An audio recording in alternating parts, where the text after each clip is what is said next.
Ahaha! Hello, hello. Hello, welcome to the Deadset Show, episode 4. Episode 4, yeah, it is. Yeah, it wow, is that went episode fast. 4. We're your hosts, Jax and Duffy. Yeah, Um, welcome to couple the show. disclaimers: the opinions and views and ideas of the host of the show do not directly represent the Deadset Show entirely. And although Duffy's is a Christian, his views and opinions do not directly represent Christians as a whole. With that being said, Yeah, welcome to the Sunday Show. that's it. Politics and religion. Yeah, Here we go. that's it. Quick shout out to Supersellers, Copacabana, a little merchandise sponsor that we have, and a very, very dedicated viewer. Thank you very, very much. Yeah, absolute legend. Set us up for with clothing for the day. Yeah, So we've got the fit check right now, eh? Yeah, we've got the hats, caps, if you will. We've got some dead set. some absolute Couple of coasters. Coasters, really. Yep. Yeah. Yep. So if you're in New South Wales, Central Coast area, definitely check out Copacabana Sellers if you're doing something for the week. Remember to drink responsibly. Yep, Jesus did, and him and his disciples was a one and done sort of thing. You sneaky bugger with your religious insights. Right. So yeah, unlike Thursday show, today's a little bit more, I don't know, not serious, but I guess Just more a kind bit of more hands-on, a or little like bit deeper. you Yeah, know? I guess it's the best. A little way bit to more say kind it, of kind of relevant topics than just us being idiots. Hopefully. Yeah. A couple of things I did want to talk about in the political side of things is Pauline Hanson. Yeah, this is a last couple of weeks I've been talking to just anyone I kind of am involved with in life through work, socials, and wherever the conversation strikes up in politics. I've been asking what people's general opinion of Pauline Hanson is, and it's not amazing. Yeah. Most people instantly jump to racist, this, that, rah, rah. Yeah. I can understand, like, I see why, but I can't, like, it doesn't resonate with me at all. Yeah. But I can see why people doing it. I can also see why some people that are really low in IQ can't understand maths. But that's, that's another thing. I think when it comes to any topic involving immigration, whoever's pressing for less immigration is instantly labeled a racist. Yeah. And I see that across the board. It's the diagnosis crew. Which is ridiculous to me because, like, my hypothesis is if you wanted to be a racist, if I wanted to be this cruel, narky, evil guy, ooh, I hate everyone of a different skin color to me. You'd probably do it through your actions more than realistically. Well, I definitely wouldn't be saying don't let them in. Especially if I was up for running the country, I'd probably be like, no, bring them in. like the sinister type of. I'd be plotting something a little bit more than just like, no, we don't need more people. There's not enough houses. Australians are struggling to survive. And that's a fair point, dude. Like, I generally think that everyone's sort of struggling with the repercussions to this immigration. Yeah. Like, we're just letting anyone really in, and then we're just like giving them like stuff too for being in the. It's just not. See, I just look. It's one thing. It'd be one thing for somebody to press for the removal of a certain race or ethnicity out of the country. That's racist. Yeah. Like, that's like, no, because of their skin color, they can get out. Yeah. That's racist. She's never said that. I mean, correct me if I'm wrong, but I'm pretty good in my research, and I've never seen her say, no, this person, because of their skin color, not because of what they've done or this or that, or they entered here illegally, but just because of their skin color, they should fuck off. That's not come up. I don't think I've ever heard her say that. No. Specifically. Have you ever heard her make a point of why one ethnicity is better than another? I haven't. I haven't seen her stand up and make a point of that. So the big kicker of it is why she's labelled as a racist is because of a stunt that was pulled in 2017.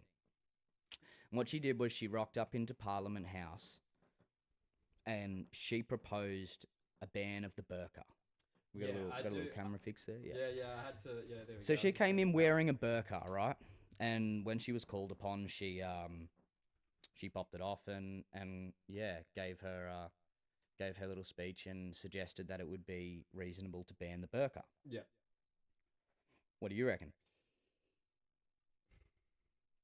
At the time, like when I heard that, and it was like obviously I was a lot more of an infant when that happened. But hey, cheers. But that I think, like I don't know, I think her argument wasn't really a racist undertone with anything. Like she didn't really. I think she was sort of. I think people get a bit startled when people cover their face, and I think that was maybe her main point that she was driving home, at least to my understanding. I could be wrong. Yeah. I don't really have the most formulated opinion. Oh, howdy, Davey. Howdy, Nick. Yeah, Nick. Thanks Davey. for chopping in. Hey, love it. Yeah, sorry, continue. But yeah, I just don't have too much of a. Oh, someone says I have my volume all the way up and you're quiet. Okay, yeah, let's turn that up. Oh Yeah, right, yeah. Yeah, no, here we go. This is heaps better. If I do this, maybe that's... Oh, yeah. How are we sounding for you now? I really want to make sure this stream is sounding up to date with everything. Yep, better. Yeah, better. Cool. Excellent. Awesome. Too easy. Yeah, so I think... Echo's down, right? Yeah, yeah, it is a bit down, yeah. Cool. Yeah, I think... I don't know. I can understand it from that point of view because people, I guess, would feel, threatened if they were, sort of around someone who had like, a balaclava or something. But I don't know. I do understand that they want to practice their religion in our country too, but they all don't live by the book because otherwise they would be, well, destroying infidels. So. It's just it's a hard one. Like I think I think we shouldn't be covering our faces, but also does that make us feel a bit more freer? Like, but when I see someone wear a balaclava out in public and I'm not, and which is funny because with a balaclava you can actually see someone's eyes even still. Like if there's a defining feature, if something happens, you got to call the police. What do? You start defining features to discern between people. Yeah, and a good one's definitely, if you're close enough to someone, is eye color, eye shape.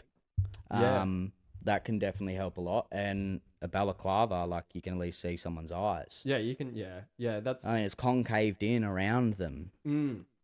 I know that. So that's where I see, like, I do see the maybe where people just felt a bit upset in the way that like agreeing with Pauline Hanson is that like I could understand at least, like and it makes sense. Like, whether or not I feel like it makes us a freer country to do those things, then that's another conversation. But I think if it was causing a lot of damage to people, and harm, then maybe it would have to be something highly considered. But I don't think it's. I don't think it's a like we have to do this now sort of policy. It's not really right. There's more important things. Yeah. So. But again, I could be wrong. What would you, just as a random, would you think that we would be one of the only countries pushing for this ban on burqa, or that we would be one of the only countries with a person pushing for this ban on burqas? And if it went through, would you think we'd be one of the only ones with it? No, I could imagine other countries would have that. I feel like that would, but yeah, I could imagine. Am I wrong? Do you want to have a list? Yeah, send it.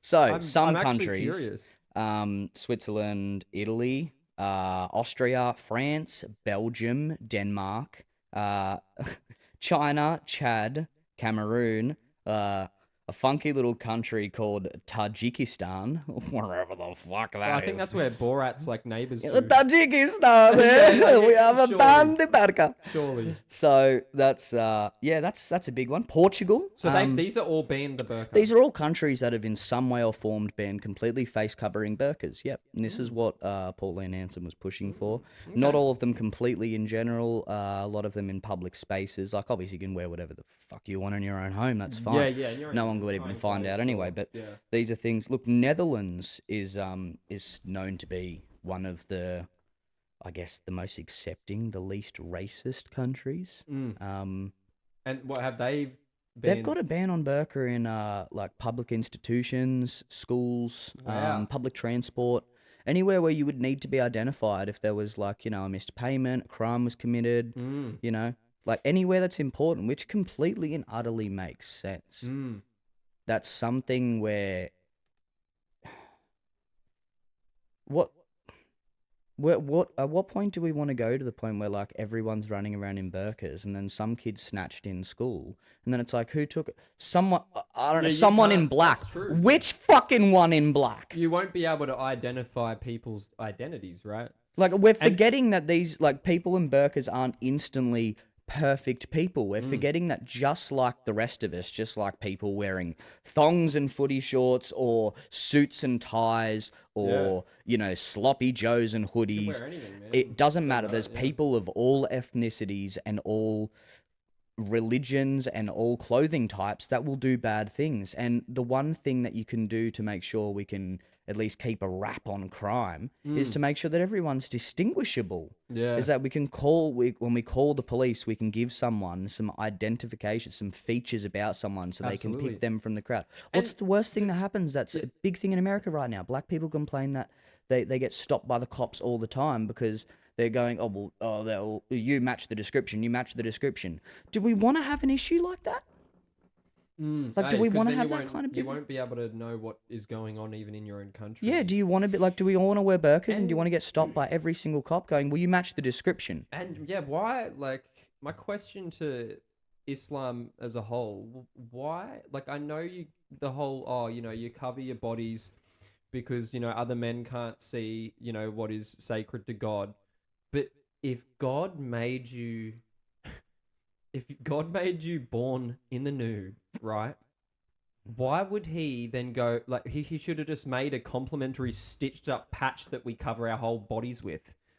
Are you saying God's creation is flawed because we need to cover it? No. That is it. What? Like, it is something that I definitely disagree with when it comes to, like, covering yourself. It's not, you should, if you want to do it in your own home, again, like what you said, do that. But I get that. Yeah, like it's... See, I'm just for reducing bad things that happen in society between people or increasing the ability of cops to do their job and find the people that do bad things and prosecute them. That's what I'm for. I'm for less bad things happening to people. And an inclusion of that is some way that we can all distinguish and identify. See, this is why I'm not a fan for, like, I've never been one, although, people might see me a certain way. Like, I've got long hair, I've got piercings, I've got some pretty distinguishing features, and I'm not really ready to get rid of them to conform to a general look of things. I like, different looks in people. It's great. It's a distinguishing thing. I like the fact that, if a cop would have stop me and go, well, you match the description. You've got curly hair. Like, yeah, right. Did he have like a 12mm hole in his left ear and a piercing? Oh, I guess not. Yep. No, leave me alone then, pal. Like, I like the differences that happen in people. That's what makes you, bro. There's probably a doppelganger of everyone out there, but same here. Yours is your sister. To be fair, you instantly started. You have a female doppelganger, and your sister looks exactly like you. People would claim that they would think that we're twins. Yeah. Yeah. So I don't got that. Yeah, I don't got that. I'm some gnarly outlier in my family. Randomly came out skinny and curly hair, and all the other features. It's a bit different. You and your fucking curly hair. Yeah, so I'm a little bit taller than most of my family actually too. Oh yeah? Right. Yeah. No, my mum's tiny. I'm taller than my dad now. He's everyone's a bit. So you haven't seen your dad in about decade? Would be. Jesus. I guess he's been on the farm for a while. So yeah, isn't that crazy? Yeah, wow. It's been a while. Yeah. It's been a while. Good old Marcus.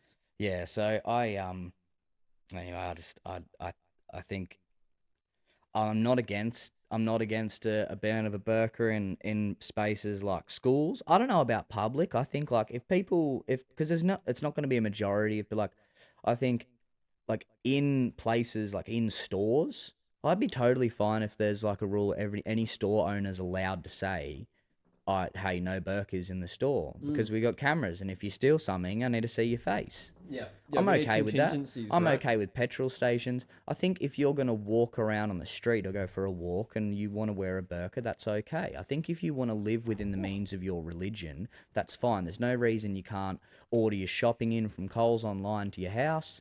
There's no reason, you know, you can't get your friends and family to help you get stuff you need from stores that don't allow burqas inside. There's no reason there's still going to be other, you know, Muslim institutions, but like, you know, shops and stuff. It's a multicultural country, whether you like it or not. This point it is. There's gonna be ways to get around it, but yeah, definitely having a ban on having complete face coverings in schools. Yep. In, you know, places that have cash registers where people are, you know, liable for stealing things and need to be registered, on public transport. Yep. Oh man, like I get sus on anyone who wears a hood who comes into this where I work. Like, well, fair enough. When you've got thousands of dollars of merchandise to keep a hold of, and people don't realize that, like, it's like, oh well, no, well, you've got thousands of dollars, like. I know, it's just the general kind of low understanding of how shops work. People don't, just because they own a store, that doesn't mean they're millionaires. All that merchandise they need to, they're basically owed all the merchandise in that shop. That's at the exactly time. right. Yeah, They don't own it. They basically owe it back to someone else until it's sold. So you stealing, either just they got to flip the bill, or they've got to call in insurance, which just means they're going to be paying more in premiums for insurance forever. It means over the rest of their course in business, they're going to make less money. You've impacted them in the long haul. It's no different to basically putting a sticker on someone's head that says, "Bam! Now the price of this costs more for you," and everyone sees it that charges them that. And those people will be insurance companies. Yep. So stealing isn't, you know, it's not as quick, whitewash, easy. Oh, it's not as big of a deal as people think it is. It's a massive deal. Like raids that happen in protests and stealing and stuff. Yeah. It destroys people. Look at the 10 Commandments. Like, look, there's a big thing. Like, there's a big thing. The youth, I see this, is that I see this disconnect between the youth kind of thinking that it's okay to steal to some degree, but caring somewhat about suicide. And it's like, do you realize how many older people kill themselves because their business got destroyed because you looted their business in, you know, in some raid during a protest, or, you know, came in and stole a bunch of stuff overnight and they couldn't afford the premiums further on the business. They were already behind. Like, you don't realize how serious things can get from stealing. Like, it can destroy people, not just like it's not just economically, but like it can completely destroy there's them. So much, there's depth to it, instead of just it being taken and being like, oh, that's a loss. Yeah, this is the concrete jungle, and if somebody builds a is business so and you true. destroy it, it's no difference from being back in the jungle, but you burned their hut down and burned all their bloody drying posts down and kicked their fire out, and they've got nothing. It's the same thing. So yeah, I'm not against at all people being very, very cautious about people stealing from their shops. I try to be courteous enough to not wear sunglasses or a hat and stuff in people's shops. Try to be decent about it. I feel like most people that are a bit courteous do. I feel that in my I don't know if it was taught. Maybe it was taught to me, but like I don't remember a day where Dad or my mum was like, "Oh yeah, you should just like take your hat off or sunnies off when you go inside." I've always just felt like it was weird to have that, because I don't know. I just felt it's a courteous thing. Like, I do get that. Yep. I mean, I've fallen guilty to it before. I used to wear backwards hats all the time. It just became stuck on my head. But even like sunglasses and stuff inside, I just don't feel right. Yeah. Like, looking at you. No, I'm kidding. I was just like, oh shoot, I didn't even realize. No, but like, as a courteous public thing, you can wear. Yeah. But, and this is an example. You can wear your glasses inside. Doesn't matter. And we're in the safety of our, you know. It's half my studio, bitch. I'll wear sunnies if I want. Exactly right.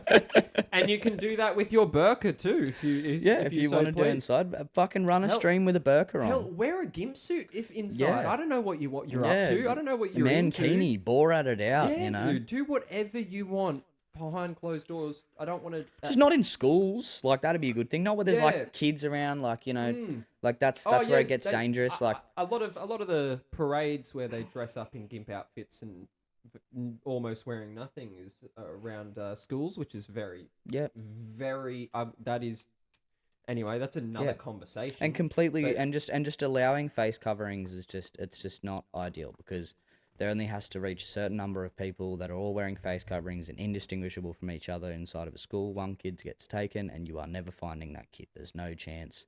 It's who did it? Oh, there's no. It's too dangerous. Sorry, but no. And the thing is, like, oh well, it's their religious thing, but you can't apply these ancient things, these ancient rules to modern day society so often. See, I can understand. Even Muslims will agree with you when they I can when they say, "Oh, it's outdated." I can understand. I can understand why the burqa might have been. It wouldn't have been an issue, a couple 100 years ago, few 100 years ago, whatever. When there was smaller settlements, where in Muslim countries where that was there was much smaller settlements of people, and they would go to the markets. There wasn't as bigger like shopping things, you know what I mean? There wasn't like such high valuable things being able to be stolen. You were more known in your community amongst those. Everybody knew each other's name. You were all kind of trackable, traceable.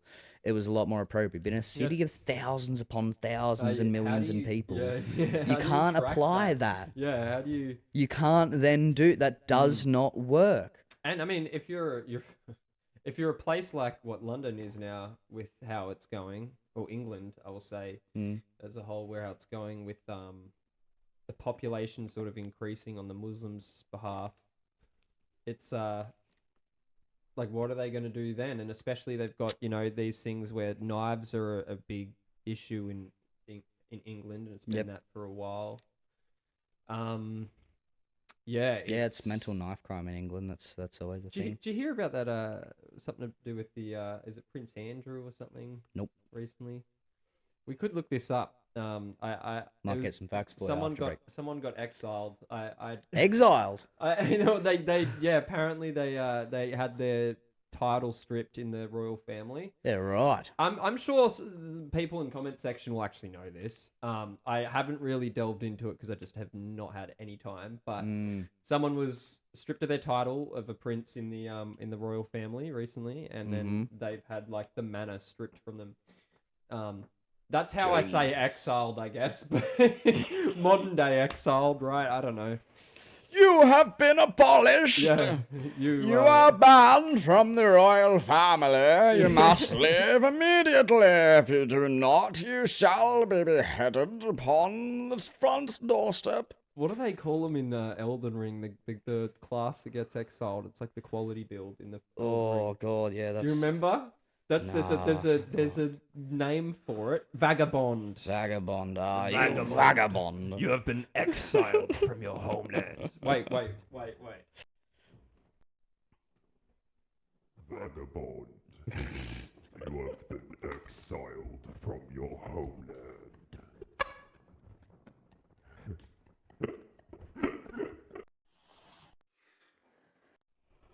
All right. That took. Wonder who that evil voice was. That was gnarly. Yeah, wow, that was. Wait, how's our audio going, Phil? No, how's our audio going? I would like to touch base and see. Give us a fix up when you get a chance. Yeah, if it needs to be louder, tell us. 100%. We want to get this right. We want to get all the. Duffy's is quieter. I'm quieter. Maybe we should. I'll just keep this back here. Yeah. Do that one. Just keep us a little bit.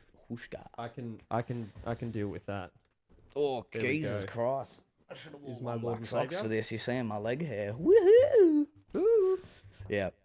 Yeah. So no, if that's all good. I don't want to be too overpowering. Primo, thank you, sir. Cool. Yeah. All awesome. Right. Cool. Yeah. So that's the big kind of jig of where I wanted to see what you thought of that, because I don't know. I don't agree with everybody jumping on the train of someone being racist just because they're the only one willing to say, "Hey, maybe, it's not about this skin color better. It's about number of people and number of houses. Like too many people, not enough houses. Not enough infrastructure. It's a math problem. It's not a color problem. Like this is. I know, and this is if you're that low in intelligence to be like, oh, you racist, and just dismiss someone like that. You're not even looking at the problem. Now you can continue to be broke in your own ignorance. No, you diverted wrong there. If you're somebody that goes, oh, then what I think is you can fuck off and we'll take somebody else that actually has the persistence to go through a full legal system of coming into it, like immigrating to another country because they want to work, and like they're probably more worthwhile than you are, you fucking idiot. Yeah. That's that's what fair. I think. Yeah, unless you can legitimately quote upon something that somebody's done that shows towards racism, which means what they think is a certain ethnicity is better, stronger, just overall greater than another ethnicity for whatever reason. That's what racism is. So if you don't have an exact example of someone that's displayed that, you shouldn't be calling them a racist. And sitting on the bandwagon, all that does is just float this shit around. And I'm sorry, but if you've ever been somebody that said, oh, no, I don't know about Pauline Hanson, she's a bit of a racist, or you've adapted a negative opinion on her before you've actually learned anything, what I say to you is you are likely part of the problem as to why we have issues with cost of living, which is due to immigration, which is due to non-competitive pricing between grocery markets and things. These are all things that she pushes for, and what you guys do is, at least the larger sect of people that either don't give a shit or jump on the you're a racist bandwagon, what you do is you vote for parties that sect down from the parties that are ruining this country, and then you complain about how it's so hard to afford a house or it's so hard to live. You complain about how bad the government is, but you refuse to learn anything about it, and you pursue the same ridiculous ideologies that have been pushed towards somebody because they're actually trying to do something decent, and that's not going to help somebody. Look, like she's the only politician that pointed out early on, like, see, there's a rule in Australia, right? If you have a political party, anything over $14,000 donated to that political party has to be disclosed. You actually have to disclose that publicly and say, we've got this much donation, you have to disclose where it's come from. Pauline Hanson was the one that came forth and went, you think it's that easy? Political parties also have financial, like, it's, oh God, what do you call it? It's basically a connected entity that's for fundraising. It's a fundraising entity. And if you donate the money to the fundraising entity, well, then they've done their job, they've raised funds, but you've not donated it to the party, but that fundraising entity donates that money to the party. And then it can be kept a secret for fucking ever. So you wonder do you say that people are, like, plenty of young people say, oh, it's all rigged, it's all bloody, it's all corrupt, rah, rah. Yeah. And there's one person that pointed that out and gave you the information as to why it's corrupt and why it should be fixed and what we can do to do something about it, and you all called her a bloody racist. Yeah. What the fuck do you idiots want? Wake up. Yeah. Fucking wake up. You hit the nail on the head there. You're all so scared to just pull out your phone and look up some information that you just pursue the same bullshit people have been saying for years. And what you've done is you've shot yourselves in the foot. Again, if you've called her a racist, or you've pushed this thing, or you've even floated around with this bad idea of her before knowing anything legitimately about the whole whether or not she's a racist and why and all the rest of it. If you don't know why another political party is better than her, and you've got no idea, which I see most of, that's the majority. See, it's not like people say, nah, well, look, Labor's better, or this is better, or this is better because of rah-rah. They just go, she's a bit of a racist, and that's about all they can fucking say. And the problem with that is you've then pressed it onto the next person. It's just the global idea. And you're part of why we have a fucking corrupt government that doesn't function. And you'll whinge about the government and the corruption and the cost of living, but you won't fucking support the people that want to do something about it. Bang, bang, bang. Shot yourself in the foot. Just, yeah, stupid. So, yeah, my little thing for this week is I urge you to, if you've not voted before, if you have, like, a lot of people don't vote, they just cop the fine. I've been guilty of that before. Yeah, plenty of people do. Yeah. I've urged you, if you've not voted before, for Pauline Hanson as a number one, I urge you to go back and have a look at, like, just have a think back to what your number one vote was, whether it was the the fucking marijuana party or the animal welfare party or something like that, and you just have a look at where their vote leads down to, because you've probably heard it before, but most people don't understand.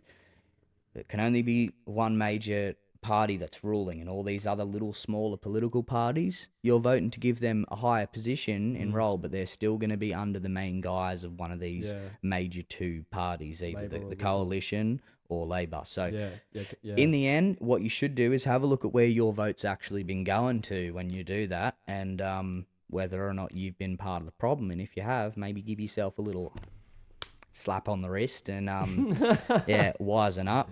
Do your fucking brain games. Drink a V8, like, you know. Drink a V8. Yeah, drink a brain juice or something. Get some like do an exercise, get some blood pumping, and stop being a fucking burden on the rest of us. That'd be tops. Good luck. Good luck. Yeah. And with that, that's Jack's political rant for this week. Yeah, what do we got on else? We also got we got some religious stuff to talk about. Do you want to do a... Yeah, well, I'll take over a bit here. As of, it was a couple episodes ago, it was last Sunday, actually, I think. We were in the topic of the discussion of the Deadsea Scrolls.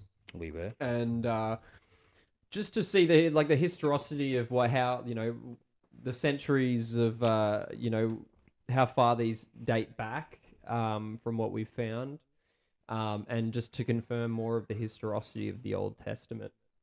I did write a bunch of stuff down that I wanted to sort of go off of from the last Sunday's episode, because we wanted to delve into more of the eyewitness accounts from the disciples of what Jesus did, so it wasn't just directly claims from Jesus alone. Mm-hmm. And we're going to also see how they relate to the Old Testament, and before the New Testament came to be, and it's going to be very interesting. So I've got a few things here. So I want to get into Psalms, just a few of them at the moment. I've got a few different Old Testament books to go through, but basically, so Psalms is just a collection of, I think it's roughly 150 sacred poems and songs, which is, written by multiple authors, but King David is one of the main notable authors of this book. I think he's done about 73 of these Psalms. King David, yeah. Okay. King David was the one who slingshotted Goliath. Oh, right, okay, yep, yeah, right, yeah. David and Goliath story, yeah, okay. Yeah. Wasn't he, that's a descendant of somebody else, if I'm familiar. Yeah, so I don't want to butcher this because I'm a baby Christian. I'm 2.5 years into this. But it is Solomon, I think, he's a descendant. I think you're right, because Solomon's then a descendant of it was one of the people of, one of the people who originally took Israel back in the stories of the Bible, from what I'm aware. Yeah. So the Psalms is mainly written by King David, which is interesting because it's like if you learn about King David in the Old Testament, you see Psalms, it's sort of like or read Psalms, it's sort of there's that relation there, right? Yeah, a little correlation, yep. And this is one of the Old Testament. This is I don't know whether or not this is King David or not. I want to make sure as well that we will get into that eventually and go through this, but I want to briefly go over these just because this can take forever. I'm literally going to be talking a lot about it, but I want to dot point form this and sort of delve into it. So we're going to go into Psalms 16:10, and this is a prophecy that Jesus fulfilled, and it says the Messiah would not see decay / corruption. So as in where he was resurrected, he did not decay. he died, but he did not decay like the rest of us. Okay, yeah. Eyewitness accounts you have is the Gospels. You've got like strictly the ones on the resurrection, and you've got and the funny thing is, the first people who actually saw Jesus when he resurrected were females, and at the time, when you go back, at that time, the world, like that area where it was a lot of sexism, and I think we can agree. And because there was a lot of sexism, when females claimed to see something, a lot of men were skeptical. Yep. So the fact that it was females who saw him first, then it was the rest of the disciples, it really shows that, it wasn't just written from this was as this time and this is what people were used to. I get you. Yeah. So what the claim generally is then the prophecy is, because the whole claim you're making then, just to reiterify if anyone wasn't listening or what it is that because there's prophecies written long before the time of Jesus and Jesus fulfilled these prophecies, it's a good hint towards the fact that Jesus is undoubtedly something divine. Yeah, absolutely. That's the general claim, you put right? that into words better than I could, because I'm... Cool. Yeah. Okay, so, and then this claim particularly will then, obviously my last week's counterclaim was I would need some prophecies that kind of sit outside of the field of being able to be performed by Jesus, because he could have Just read claim, the prophecies and then and then just just done it and performed it quite easily after. Yeah, it would need to be something that required some greater work or planning or devil's advocate claim. I get it. Yeah. So absolutely. I guess then this claim this time is that because the prophecy is that Jesus would not be decayed or corrupted, and because he came back to life after how long was he? 3 days. 3 days. Okay. Yeah, no, I can't and that's just one of the Psalms. My only real rough argument to that, I have to say, is then you could potentially make the argument he did decay over these 3 days and undecay, but that'd be a pretty stupid argument, because he was alive 3 days.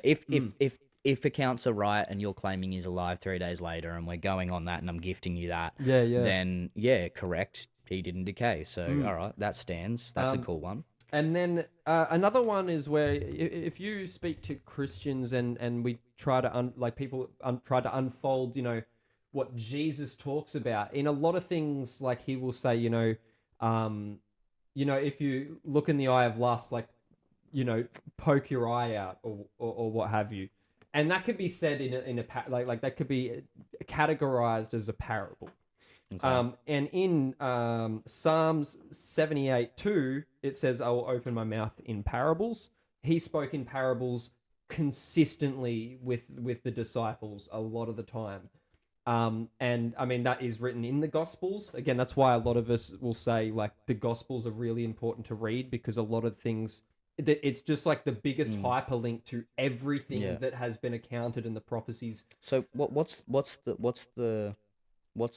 the actual the context? where he said that he's going to talk in parables? Where does it say that? He just talks in parables. Yeah, but what's where he said he was going to? Psalm 78:2 is, "I'll open my mouth in parables," which is Old Testament. Old Testament, which is from Deadsea Scrolls. Is also it's more the historicity of the Psalms. A lot of the Old Testament. I think it's closest to everything is in the Deadsea Scrolls is up to, I think, 91% exact to what we had, with some different similarities. Okay. So do you know that specific verse was accounted somewhere in the Deadsea Scrolls, or not too sure? We can actually look through that, because we'll double check that. Yeah, but cool. I am Psalms is one of the ones that are yeah. So that's another one that's in Psalms, and then you've got this is going to be interesting, because I know who you're going to think of when I read this out, and this is Old Testament. Okay. Psalm 41:9. "Even my close friend, in whom I trusted, who ate my bread, has lifted his heel against me." Judas. Yeah. This is an Old Testament psalm. And the Gospels talk about that. Okay. Yeah, and obviously when I link back to the Gospels, you do have to then trust the eyewitness accounts of these things, right? And trust what the disciples have said. The thing is, we have more historicity on Jesus than we do Alexander the Great, and we believe everything Alexander the Great had. So, like, to give you a background on where I sit as a non-Christian, I'm completely of the opinion. Well, it's really an opinion to me because it's to some degree been proven. If majority of scholars and people who devoted their life, even non-Christians, say there was a man called Jesus of Nazareth, and he did travel around a lot of Jerusalem. There was many things that were done, many people he spoke to, there's many accounts of him existing, then I'm completely of the mind that there was a man called Jesus of Nazareth. For argument's sake, just to, for you to propose Christianity is real, I'm willing to gift that he did come back, because there are also accounts saying that he came back that are non-Christian accounts per se, that are historical accounts saying that they've seen him after the date that he was crucified. So I am willing to gift that. Whether or not I believe it's another thing, but I am willing to gift it for argument's sake. Yeah. So anything that flies on that, because I mean, if you're right, then that's part of what travels. So I can only argue against what you're saying is the whole story. And if you're saying that's part of the whole story, well, then I can't disclude that and say, no, you can't include that because that's got to be a part of your argument, correct? Yeah, absolutely. So, no, fair enough. No, fair enough, right? So I think that's what I've written. Well, not I think, but I've got one more actually from Psalms. Psalm 22:16. They have pierced my hands and my feet. Okay. And it's very specific. You could pierce anything. I mean, hands and feet, maybe that just meant crucified around that time, right? You could say, for devil's advocate's sake. I've always wondered, because there's mixed opinions on this. Was it hands or wrists? You could, because I've heard it was wrists before, but I guess you could say wrists are essentially your hands. It was like right between in a sense. But I know the Doubting Thomas story. He says, "Touch my hands."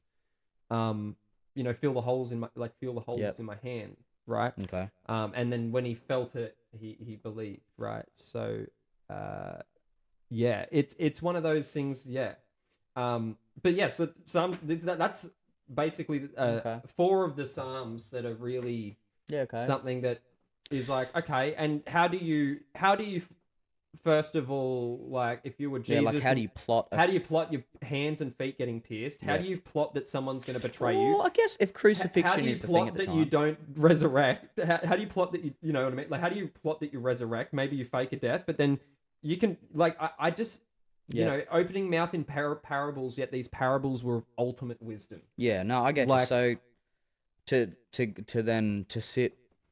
sit in the same logic level that I gave you last time is I'd need a prophecy that is non-completable just by random occurrence, I could read it now and complete that. I would need something that would take more than a lifetime or some divine insight into the future to possibly be able to predict that would happen.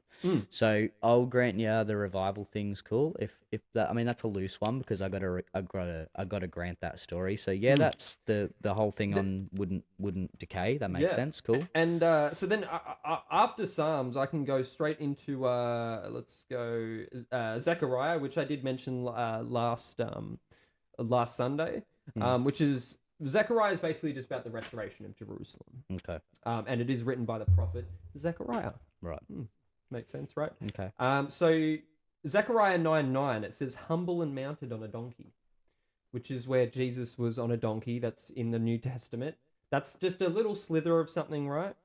That's one of the achievable ones. That's one of the achievable ones. And I feel like fair enough. I did quote, there were some, this episode 2 that I did quote a few of the Zechariah, scripture. Yep. Almost lost my brain there. So if you want to look a bit more into that, because I can go forever. I don't want to take everyone's time up too much. I mean, if we want to delve more into it, we can absolutely. Yeah, okay. But so that's Zechariah. We can go into, sorry. Well, what have you got so far then? So you've got Psalms and Zechariah. So the decay Decay. Well, the quotes themselves. So we've got the decay quote. We've got the betrayed by a friend that we gave bread to quote. Yep. Humble and mounted on a donkey. Yeah. I'll give validity. I'll give validity to the traitor quote. What are the because ones that's you would special give to me? Yeah. What would you sense. give? Yeah. The validity ones you would say, at least for your devil's advocate's sake, would be that but not devil's advocate. But look, it's very hard to argue a prophecy of someone betraying you because that's very like. How do you make that happen? Yeah, you could be a dick, but was Jesus a dick? Weirdly, okay, no, I got one thing for that. I'm not saying he's a dick, but I do have one thing for that. Isn't there a direct quote in the Bible where he says to all of his disciples in the room that he says, "One of you will betray me," and he almost looks directly at Judah? Judas, yeah. Yeah, Judas. So wouldn't. I mean, just for argument's sake, what if I could just say that could be. What if I just said you'll betray me, and I know you, I have complete trust and faith that you will. See, but here's my fair enough. But right? Here's my thinking, right? Let's say we had a little group of mates, right? Let's say we had a group of people and we're doing something sketchy or something was happening. We have been betrayed before. So what do you reckon would happen if amongst that group there was somebody who was maybe a bit more inclined to be jealous or inclined to be a bit more vengeful, and I made the decision on some one night where part of the plan to fulfill the prophecy was to be crucified, because I find it hard to give the validity to the crucifix thing too, the quote with the hands and feet, because that was a mode of torture and it was death. The most humiliating torture you could but see, he wasn't the first person to be crucified is my point. That's I don't know if many people I wasn't aware of that until a lot later. I'd always assimilated that's what it Jesus was first. With crucifixion, and he was like Romans the only person that was. Romans just they love it. So see, my thing is you can plan that is what I'm getting at, is that you can plan. I mean, it's a pretty far fetched thing to go. Part of the whole plan is I'm gonna get myself crucified, but if that was, you know what I mean, if that was the go, that could be part of it. So I don't know if I give much to that. And in saying that, then I say, if that was part of the plan, and I mean, again, this is a far-fetched argument. I'll give you a fair bit on these. But if I really wanted to stretch it far, if I really wanted to go, yeah, no, it doesn't make sense. Challenge. If I really wanted to be challenging, what I would say is then it makes sense for him to say, all right, the plan's to be crucified, and the plan is to have one of my friends betray me. So the night or the day before everything else has been done and he's planned to be crucified and it's all going to work out, I say to that one friend in that group that's a little bit more inclined for vengeance, I say to that one friend in the group that's a little bit more inclined to, have a reaction. Sorry, one sec. Jax, Jesus has been dead for around 2,000 years and his story still goes on. So maybe you just need to be a little less skeptical and have faith in something that is good, maybe. Hey. Well, maybe, or because here's my thing, is plenty of people have been skeptical on Pauline Hanson being a racist, and that's part of why our country runs like shit. So I'm not too against skepticism to some degree. I think skepticism's healthy. I think I think challenging things is healthy, and I think if something makes sense or if something's true, it will come forth to be true. And if it's going to resonate with me, then it will. And if it doesn't, then it needs to be investigated further for me. But so let's just say, back to it then, let's say I know that that's the plan. I know that I'm going to have some crucifixes. I know that I'm going to be crucified, part of the plan. I want a friend to betray me to fulfill the prophecies. And I say to that one vengeful friend on that one night, just out of nowhere, we're all having a good night. Just picture it to you for a second, right? We're all having a good night. We're having some fun. We're having some drinks. Everyone's like, oh, jeez, we love spending time with you. This is so fun. And I just that one go, yeah, well, one of you is going to betray me. I'll tell you what, though. I would do my best to be like, you're wrong. You would. I won't. You would. But there are people that aren't like you out there, and they're you could damn well have that friend set up that will go, what the fuck? Why are you looking at me? All right, I'm out of here, bro. Fucking as he walks down the road, sees some guards, it's like, oh yeah, by the way, it's Jesus of Nazareth in there, the fucking dick. Like, that's probably a potential how it could have happened. Oh yeah, I'm not saying me. I was quoting Judas. I know. So... I mean, I'm just saying as a far-fetched thing, but I will give it to you that's because I don't think anybody plans to have themselves crucified and killed. And betrayed, unless there was some great plan, unless it was all hoaxed. I find it pretty hard to hoax. I don't think there was a David Blaine 2,000 years ago. I think it'd be pretty hard to fake actually being crucified. So I don't really have an answer to that. Even like the Muslims think that he was a great prophet that did all the things he claimed, to be honest, which is that's it's a different religion. Which is but we do have a message from Big Doggy here in the comments. He said Pauline Hanson hasn't been dead for 2,000 years, buddy, and still has thousands of people following her. Yeah, that's just because she hasn't been dead 2,000. That doesn't give any more validity to Jesus. So if I die now, does that mean that I'm more likely to have been alive now 2,000 years later? That doesn't make any sense. It's got to follow legitimacy. Just because somebody's alive 2,000 years ago, that's less likely that everything that we've written about is true. That's more likely the story's changed. That's more likely it's been twisted in time. That's not less likely. That's more fucking likely. If Pauline Hanson, it's like, well, Pauline Hanson's alive today. But then how do you... But I can look up what she's done. I can look up everything on the internet. I know Pauline Hanson fucking exists. Then how do you explain Psalm 16:10 when it says the Messiah would not see decay / corruption? See, that again, I can only say fair enough to if I gift you that he came back from the dead. But again, that's an argument. Like, I'm not making that argument for this sake because there's no point. You could go on forever. Yeah, but the resurrection's an overly debated topic. Yeah, exactly. Right? Look, that's the main contention. Yeah, that's one of the main contentions. If the resurrection is real, then that's someone worth worshipping, correct? Well, exactly. Look, if the resurrection's proved real, it's basically Christianity's proven to be real. And if it's proven to be fake, Christianity's almost basically proven to be false. So that's kind of one of the main contentions. So much of Christianity rests on that resurrection. Oh, that's a good point, Davey. Is your biggest problem with religion is that it's been used to control the masses? Yep. 100%. That's why I tend to say, I don't want to say, the wrong thing here, but I think the best thing for people to follow is just what Jesus said and if it is accurate or not. If it is, then, glory to him. If it's if it's trustworthy enough. But the thing is, everyone, Christianity has been, I absolutely can see that the Christianity has been used to justify the Crusades.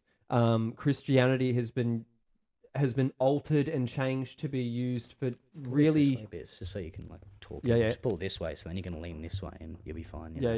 That's better. Yeah. Christianity has been used for, poor things, but I think that's the thing is that's the people ruining it, and it's not the God himself. Yeah. He wouldn't intend this, but we all fall short, and that almost drives the point home when it does say in the Bible we do all fall short. And like if I was to say, no, I'm a good person, I follow the Bible correctly, I do this, I do that, I'll be lying to you, because even for someone to follow the Bible, it is if you want to follow Old Testament, principalities and all that stuff, there is a lot of things that people are just going to... impossible. And you're going to... And even just the 10 Commandments, there are times you'll fall short on that too. Everyone does. And unfortunately, this just shows fortunately and unfortunately, it shows let's say the downfall of humanity, in which we can't always be perfect, right? But then the good thing is, because we're not perfect, Jesus sacrificed himself as the Lamb of God, and he was the sacrifice, because everything requires a sacrifice. You look into everything that you do. If you want to work, that sacrifices your time, right? If you want to be in a relationship, that sacrifices you from not being, looking at other women and trying to pursue them. There's always a sacrifice, and Jesus did the ultimate one to save us because he loves us. And if there's a heaven and a hell, he loves you too, even when you make the decision not to go to heaven. If you don't trust in Jesus, and he loves you so much, he puts you in a place where that's your choice. And and that's the thing, you can even look at the Old Testament where there was vengeance of God, right? If you had a child, Jax, and someone just stole your child, and you just didn't act phased. I would question your morality of good. So when these things happened of child sacrifices in the Old Testament, and God like basically put his vengeance out on the evil, that is the biggest act of good that you could actually see. We're meant to fight off evil. It's something that a lot of us see all the time, and we always get into moral dilemmas and arguments for, and that is the fight of good and evil. You even look at the Friedrich Nietzsche, the Beyond Good and Evil. You've read that one. There is good and evil, and if there's good and evil, then why have we just randomly all come to this agreement of good, where we all say that stealing is not okay. We all feel that it sucks. We all, you could argue for other sakes, for survivability, and if you're out and you've got, it's primal time. See, I can understand why people I can understand where the argument against, say, that one is there. I don't resonate with it. It doesn't, I'm not for it, but I can understand the argument. So just as an example, Aboriginal culture doesn't have ownership. They don't believe in ownership in Aboriginal culture. So you can't own a thing. Like a group can be staying at a land, but when they're nomads, they move along. They never owned a specific land. There's cultural spots that everyone can use, and specific things aren't owned. You only got to watch some deep in Aboriginal film context, some discoveries, whatever you want to do. There's plenty of guys that still go out there and go hunting and exploring and just go nomading, trekking around, and they have channels where they film it and stuff, and you can see how Aboriginals live. They happily grab things one off another. Now, I'm not particularly for it, because I see that some people are going to work harder than other people, and those people who work harder should, to some degree, reap the benefits. Absolutely. If you're That's why we able can't to have work socialism. Look, if you're able to work harder and somebody's less able because of misfortune, because of bad luck, whatever, and you're able to provide more than they do, then I think as a member of that community, as a decent human being, you have an obligation to chip in, to provide, to help. You have an obligation to provide part of what you provide, because you can provide so much because of your luck. You have an obligation to chip in to help people who would then be a little bit more misfortunate, if they do what they can do to help. If they do what they can do, that there's a difference. It's why it's always gone in cultures, the elders, they still will take care of the kids, cook. They don't do nothing when they get too old. So, but in Aboriginal culture, the point is then they don't have ownership. So stealing isn't a thing. You can't steal. There's no ownership. So that's not actually a thing they've all agreed is right or wrong. I can see that spiritually. I guess, if they do delve more into spiritual areas, right? Spiritually, I don't own anything but self. And self isn't, this is my body, but it's not me. It's not who, I have a name, Nathan, but that's not me. That's just an indicator in which you call me, right? And so I can understand the depth of the spiritual ownership in that, and why that can transfer, I guess, in the physical world. So in that said, with that said, it's I could definitely come to an understanding with that. They don't, if they choose to not do that, there is a spiritual thing involved into that. I will say though, this is going back to the eyewitness accounts for Jesus from his disciples alone in the Old Testament, prophecies fulfilled. There is another one that I want to point out, which is Isaiah 35, 5-6. And it also says this in 61:1 as well. It says giving sight and proclaiming light. Proclaiming liberty, my bad. Giving sight, proclaiming liberty.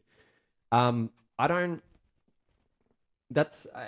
healed the blind, right? He lift people off from their sins. He came in, he got his disciples to cast out demons, and those things there, I don't know, giving sight, I think Yeah, maybe you could look at that in a parable, devil's advocate, right? Yeah, He did it's heal the suggestive. blind, and we all know that. Like, a lot of people just is like, what is the miracles he did? And Yep. one of the first things is like, healed leprosy or healed the blind, or Yeah, and again, yeah, if I'm And- granting that the prophecies were fulfilled, I've got to grant that the stories in the Bible are real. So I got to grant that then he healed a blind person. So yeah, I guess and that Isaiah is about like basically comfort, salvation, and like the ultimate creation of Earth. On Earth, sorry. And then the second half is the judgment and warning of is judgment and warning, sorry. Yep. And then it's restoration and hope. So there's a lot of waves in Isaiah. Of it's a lot. Like very, very up and down. But there's light at the end of the tunnel, sort of thing. Okay. I'm gonna get into one more, but this is a very short one. And it's in Micah 5:2. Now, Micah is just about the cycle of judgment and God's lawsuit on the kingdom of Israel and Judah. Yep. We can delve into Micah if anyone is interested another time. So that the Micah 5:2 is born in Bethlehem. Don't know how. I was never been like. Yeah, I guess you could say. Oh, yeah, it was like last time you said that. Yeah, you've only got the three wise men and Mary and Joseph and Jesus on the accounts of where he was born, but he was born in Bethlehem, and that is Micah 5:2, which is it's an Old Testament text. Okay. So trying to hit all these, like I'm gonna just quickly go. I'm just gonna go over everything that I've got here. Is the Messiah would not see decay, corruption. The Messiah, these are all Old Testament things. The Messiah would prolong his days. / the Son of Man would be resurrected. That's Isaiah 53:10. I don't think I put that in there. Yeah, the Messiah would prolong his days. / the Son of Man would be resurrected. That's another thing that goes to the not seeing decay of corruption. Forgot to put that one in there. Okay. That was one to drive on home. Micah, born in Bethlehem. Psalms, I will open my mouth in parables. Zechariah, humble and mounted on a donkey. Isaiah, giving sight, proclaiming liberty. Psalms, even my close friend in whom I trusted, who I ate bread, has lifted his heel against me. Another psalm, they have pierced my hands and feet. Another psalm. Oh, no, sorry. Yeah, that's it. Yeah, that's what I've written for that. But yeah, I didn't want to go too crazy into it because we'll be here forever, and I know that not everyone is really keen onto the topic of religion, even though I want to discuss it.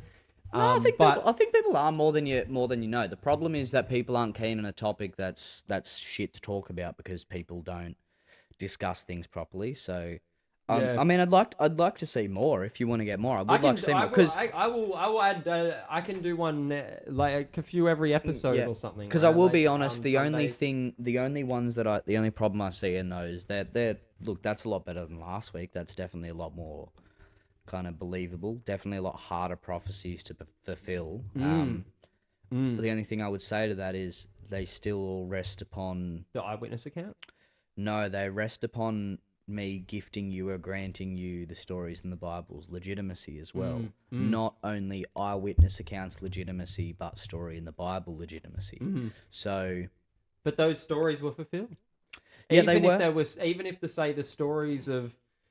But in the Bible's legitimacy is what I'm saying. So if you were to prove this to a non-Christian person, right? Well, then you're not going to prove them by saying, well, look, it says here in the Old Testament, which we've got from this, Deadsea scrolls from ages ago, that, it said that prove Jesus, the historicity of it. Yep. Well, you wouldn't get them by saying Jesus, it said here that the sun would not decay. It says here that he will rise. I wouldn't say I wouldn't get him because I think I could really make people think from what the well, things let me tell you what. Let me finish, and I'll tell you why. Let me finish. Tell you why. So, if you were to go on those things, if you were to go, well, it said he said blah blah. He said he wouldn't decay and that he would rise. Well, that would all sit on the found. Like, I would have to then grant you and believe that he raised from the dead, which a non-Christian doesn't believe. So, but it doesn't matter if they don't believe it or not. That doesn't. It's not. It's just showing you that even then, it's not just the resurrection. There's pierced hands and feet. There's getting betrayed by Judah. There's, I mean, there was a Zechariah quote the pierced hands and feet week where it was he would be upon a Mount of Olives, which is Gethsemane, which is literally where He was crucified. I guess that all, and that goes to the pierced hands and feet afterwards. But like it's a lot. There's and you don't even have that much going on for a lot of history. What we say is like history's greats, and you could say, yeah, well, it's just biblical that is saying these things. But that's what the Council of Nicaea was. We're looking at all the accounts of which we've ever encountered God, put it in a 66 book form, and calling it the Holy Bible is the first book. The first book. There were scrolls, but it was the first book. Yeah, I get you. But again, on that, like, so on the whole point, but just on the specific point of the prophecies being a fulfilling thing, my only contention again with those prophecies you've said is they all like. I guess the only ones that don't would be the crucifix thing. I think most scholars, historians, Christian or not, would agree that was a man named Jesus of Nazareth that was crucified. The contention is whether or not he was raised, right? That's the contention. That's where the general belief is that there was a man that was crucified. If you're having an argument with a non-Christian, you're trying to prove the point of Christianity, I would say that if they're already saying no, there was never a Jesus, they're being stupid. So let's just set up the scenery. Honestly, most scholars will agree that Jesus was a real thing, and you agree with that. Yeah, too. no, I agree with that. Jesus was a person. I think if we're looking at non-religious and religious sources, you could definitely say if we're all agreeing to the most detail, then that's. He was a person, and even Islam acknowledges he was a great prophet. Yep. There's a lot going on there to confirm even just the historicity of him. But the people who saw him, are they just making up stories? And if they were, then how does that all become prophesized and true? The percentage of that, if I could ask someone to do that tomorrow in a select 3-4 years of your time and doing it perfectly to the percentile like a quest marker, you wouldn't be able to do it. What one specifically? That's because that's what I'm looking for. I'm looking for one that I couldn't accomplish if you gave it to me. The Messiah would prolong his days, the Son would be resurrected. Yeah, but see, again, the problem with that is, that's only if I grant you that he raised. Non-Christians don't believe he was raised, so that doesn't prove the point to an... It re-solidifies the point to a Christian. Yeah, it solidifies it to a Christian that believes he was raised. Yeah, but how do you preempt that before he was even alive? How do you preempt that he was going to be raised? How is that written before he was even alive? Well, you could write before that there would be someone that would be... That's the same thing. It's like, so say, it's no different to the olive tree thing. So if let's just say hypothetically I came to be and I was Jesus and I found out about the prophecies and I had to fulfill these prophecies, well, that's a prophecy I could plan and fulfill. That's still not something that is unaccomplishable. I don't think you can... Wait, if you were Jesus and you were to do that, yeah, of course you would, But what I'm saying is, if I was a normal man and I was Jesus and I was trying to prove him something more divine, without the resurrection. But without the proof of resurrection, see, that still sits why on the why proof does it of have to be without the proof of resurrection? It doesn't matter. It could be it's because of what he's done. Because what your argument is, then basically right now, your argument is, well, there's a script here that says that Jesus' son will come to be and will resurrect, and he did. But everyone, like, the other half of the argument already is that didn't happen, dude. So you've already kind of started. But that's me proving that it did happen because it was preempted and then it was fulfilled. But that doesn't say that it happened. That just preempts something. The Son of Man resurrected. What else do you need? No, but I can do that too, like this, right? So I could say the Son would be resurrected. No, but I could do that too. I could just the same do that. If I said to you that, if I writ in a script that, if I read in a script that my dog would come back to life, or that I would come back to life, right? If you read that script and this was 100 years down the track and you didn't see the dog come back to life and you didn't know, which is the contention of non-Christians, that's my point, is that they don't think that happened.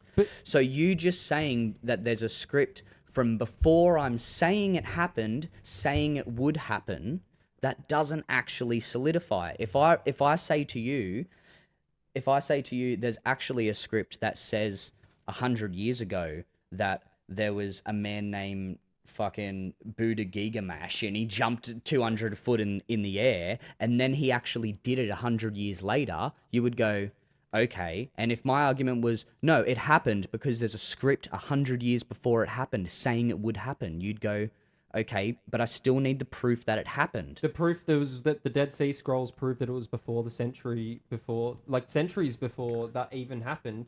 And if I opened this book today and it said Jax will be wearing exactly what he'll be wearing, but this book was a collection of all these scrolls and all these things that we've had that have been so close in script all throughout life. Well, not all throughout life, but all throughout these centuries before Jesus's life. How do you act that out? There is no way you can act that out. That's just, you could say that's a resurrection, but if he did a backflip on his head and like, I don't know, like shot out a bunch of stars out of his eyes and it was this amazing thing, and then people just knew that, oh, that's the thing we need to know that was God, and then I've got to argue that, and you're saying, no, without that, then it makes no sense, because I could just cherry pick that all day and say, no, without that, because he did amazing things. He healed the blind. But that's another miracle. But the reason that's out all of it these is because miracles, people don't believe the miracles are real. That's the whole point. Is people don't believe, like, but so if the you people don't that don't believe the believe miracles in, are real, the Old Testament will say that these things are proved with the Dead Sea Scrolls. but then your only argument for someone who doesn't believe it is, well, the Old Testament says it is. That's your only argument then. Yeah, but how else do you prove with anything that it's not? Well, that's what I'm saying. With a type of prophecy that is completely only divinely provable, that is agreed upon by scholars and historians, not just Christians. That would be undeniable. So again, here's a good example. If one of the prophecies is Jesus went to this, if there was in the Deadsea Scrolls a script that said Jesus would go to this city in this country, or say he would go to a city in this country, and when that was written, that city didn't exist. Because Jesus can't build a city. And if historians agree that city existed and Jesus did go there, but they agree it didn't exist 200 years before when the Deadsea Scrolls was real, that's proof. You know what I mean? That makes sense to me. But all these things didn't exist before it even happened as the prophecies regardless. Do you know, the Messiah didn't exist until he came. Yeah, but that's achievable because I could say, well, I'm going to take on the role of being the Messiah. That's my point. But then you've got to act out 300 prophecies and do it to a T. Well, that's the whole thing. What a test of showing your historicity. Like, no one else really can do that. Fucking pretty close. And then I guess you also have to sit, you have to be very specific too. You have to sit on the fact that, are there 300 prophecies in the Deadsea Scrolls or in the Old Testament? We can look at that next episode. Because there may only be 20 in the Deadsea Scrolls. I apologize. I really need to urinate. Yeah, we should do a 5-10 minute. Let's do a quick 5-10 minute. We'll get to the comment sections straight after the break. We'll be about 5-10 minutes. But thank you for tuning in. I am busting. We'll be back soon. Copacabana sellers have provided, and now I must excrete. Yep, fair. All right, we'll be back. We'll continue very shortly. Enjoy our waiting screen. And we're back. We are back. Yep. Thank you for tuning in, guys. Thanks for coming. All right, so we're going to read some comments because we want you guys to. Yeah, we've been in deep debate for a bit. So we've got let's see. Here we go. He goes, Jax, you were trying. Have we read this one? Yeah, we went through that. That was a while ago. We've got one from. Is it Lily? Lily, we're in a spiritual war. Freemasons are the virus. They are satanic. They worship Satan. Yep. Every politician is a Mason, all chosen and certified. Watch Walter Veith. Total onslaught. Jesus is king. Jesus is king. Thanks for your comment. Yeah. No, I've delved into the Freemasonry sort of background of things. The 33rd, is it Reich? Oh no, it might not be 33rd Reich. Reich, I think it's the Reich. Yeah, and Reich is the word. I don't know nothing about it. Yeah, and they're nothing, but they all need to believe in a higher power, and I will say higher power because it is directly. And I know I sound weird saying this, but I agree. It is literally directly with Satan. They do sacrifices. They do all this weird stuff, and they don't let you talk about it. That's their rule. It's like the first club, like rule about Fight Club is not talk about Fight Club, and they don't want to talk about what's going on in there. But people who have left have claimed all these things. You look at there's so many ex-Freemasons who have claimed these things. Yep. All the same stuff. Yeah, okay. It's overwhelming. I might have to have a look into that one day then. Yeah. Put ourselves in the firing line. All right. And we got Big Doggy here saying, Jax, just admit, Duffy's more right than you on this point. You're losing me. Part of faith is belief in a higher power that can't be fully explained. That's faith. Well, I think it's a struggle for Jax to take that leap of faith without without inarguable evidence. And I understand. Well, unfortunately, this is a show where we debate Christianity. We don't both. We don't want to make it too. We biased, don't push it. right? I'm not a Christian. I'm not going to say I am out of nowhere. And I think people would like to see intelligent and good faith debate on it, rather than me and you just sucking agreeing, up the Bible constantly all day. We don't want to be yes men to each other, right? Like there are things obviously we agree with, but that's because we're dead set on that, right? Yeah. But we don't want to be yes men. We're sort of we sort of want to challenge these things live, so then at least then we can see how these arguments are and what the arguments are for and against. And I like that we can do these things live and show you the raw footage because it's a lot more. It's all in good faith. Look, it's in good faith. You say, I'm not here to disprove Christianity. I'm here to give you the opportunity to prove it if you want to. That's my point. Is I'm here. I'm open. I'm open ears. I'm welcome to it. But I'm not ignorant. I'm not stupid. I'm not easily going to jump on board with something that doesn't make sense to me. And honestly, that's just how I am. I'm I don't think anybody really wants to see me not be dead set and just act like I'm in something that I'm not, because that's yeah, no, that's fair. But even Davey like to put here as well is that Christianity is a great thing. Society is built around it, and the virtues are great, but some people don't believe the whole thing is real. Yep. And that's such a fair point, because we live in what we have, and the values that we hold in society have all derived from Christian ethics and beliefs. Yeah, fair. And look at the society. We walk outside sometimes and we go, well, wow, I'm actually grateful that we do have these systems in place in which I can go down to the shops, I can get whatever I almost feel like. Yep. And, with the boundaries of how money is due to our immigration policy. Yeah. But with that said, it's one of those things that I'm glad you agree, Davey, because if you even just so hold those traditional values, you will have a better life. Yep. You will have a better life. No one could ever quote me about being against Christianity. Like, people got to remember on this show too.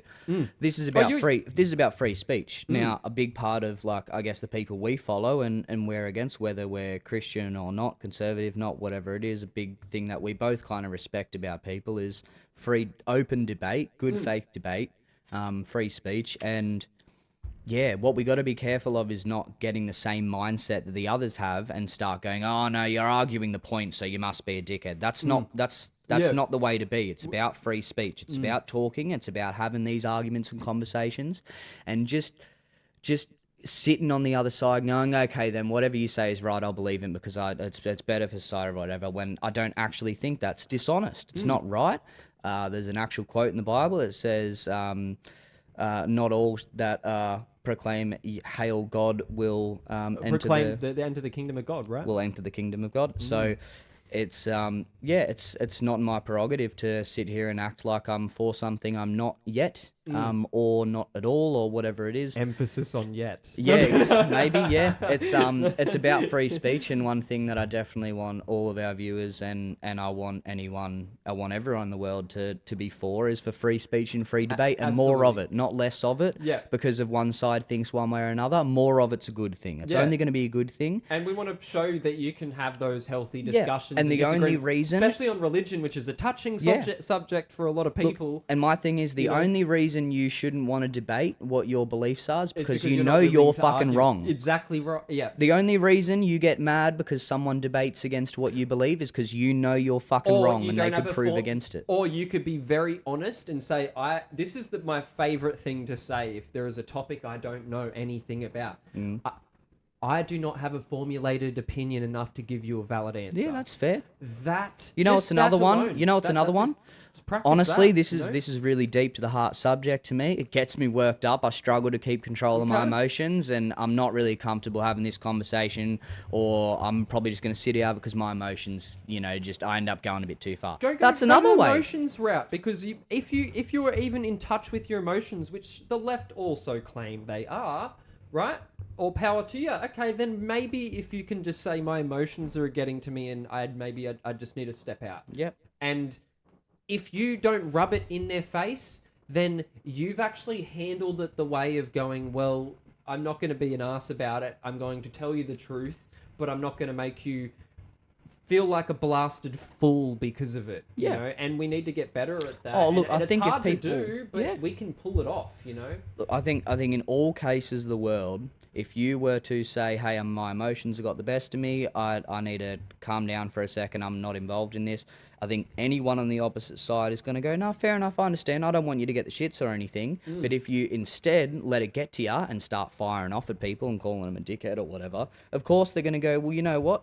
Stuff you, because your emotions have got the best of you, and now you want to attack me. Now you want to hurt me. That's it. Because you can't control your emotions. So then it's a fight. So I think being honest about the fact that some of us, our emotions get to us sometimes, and we're a little bit too edgy on the topic. And that's fine. Or like you said, maybe we're just not as informed as we would like to be on that situation, or someone's a little bit more informed on the topic, and it can be something that you're going to say, yeah, look, you're saying stuff, honestly, it's going a little bit over my head. I'm not too sure.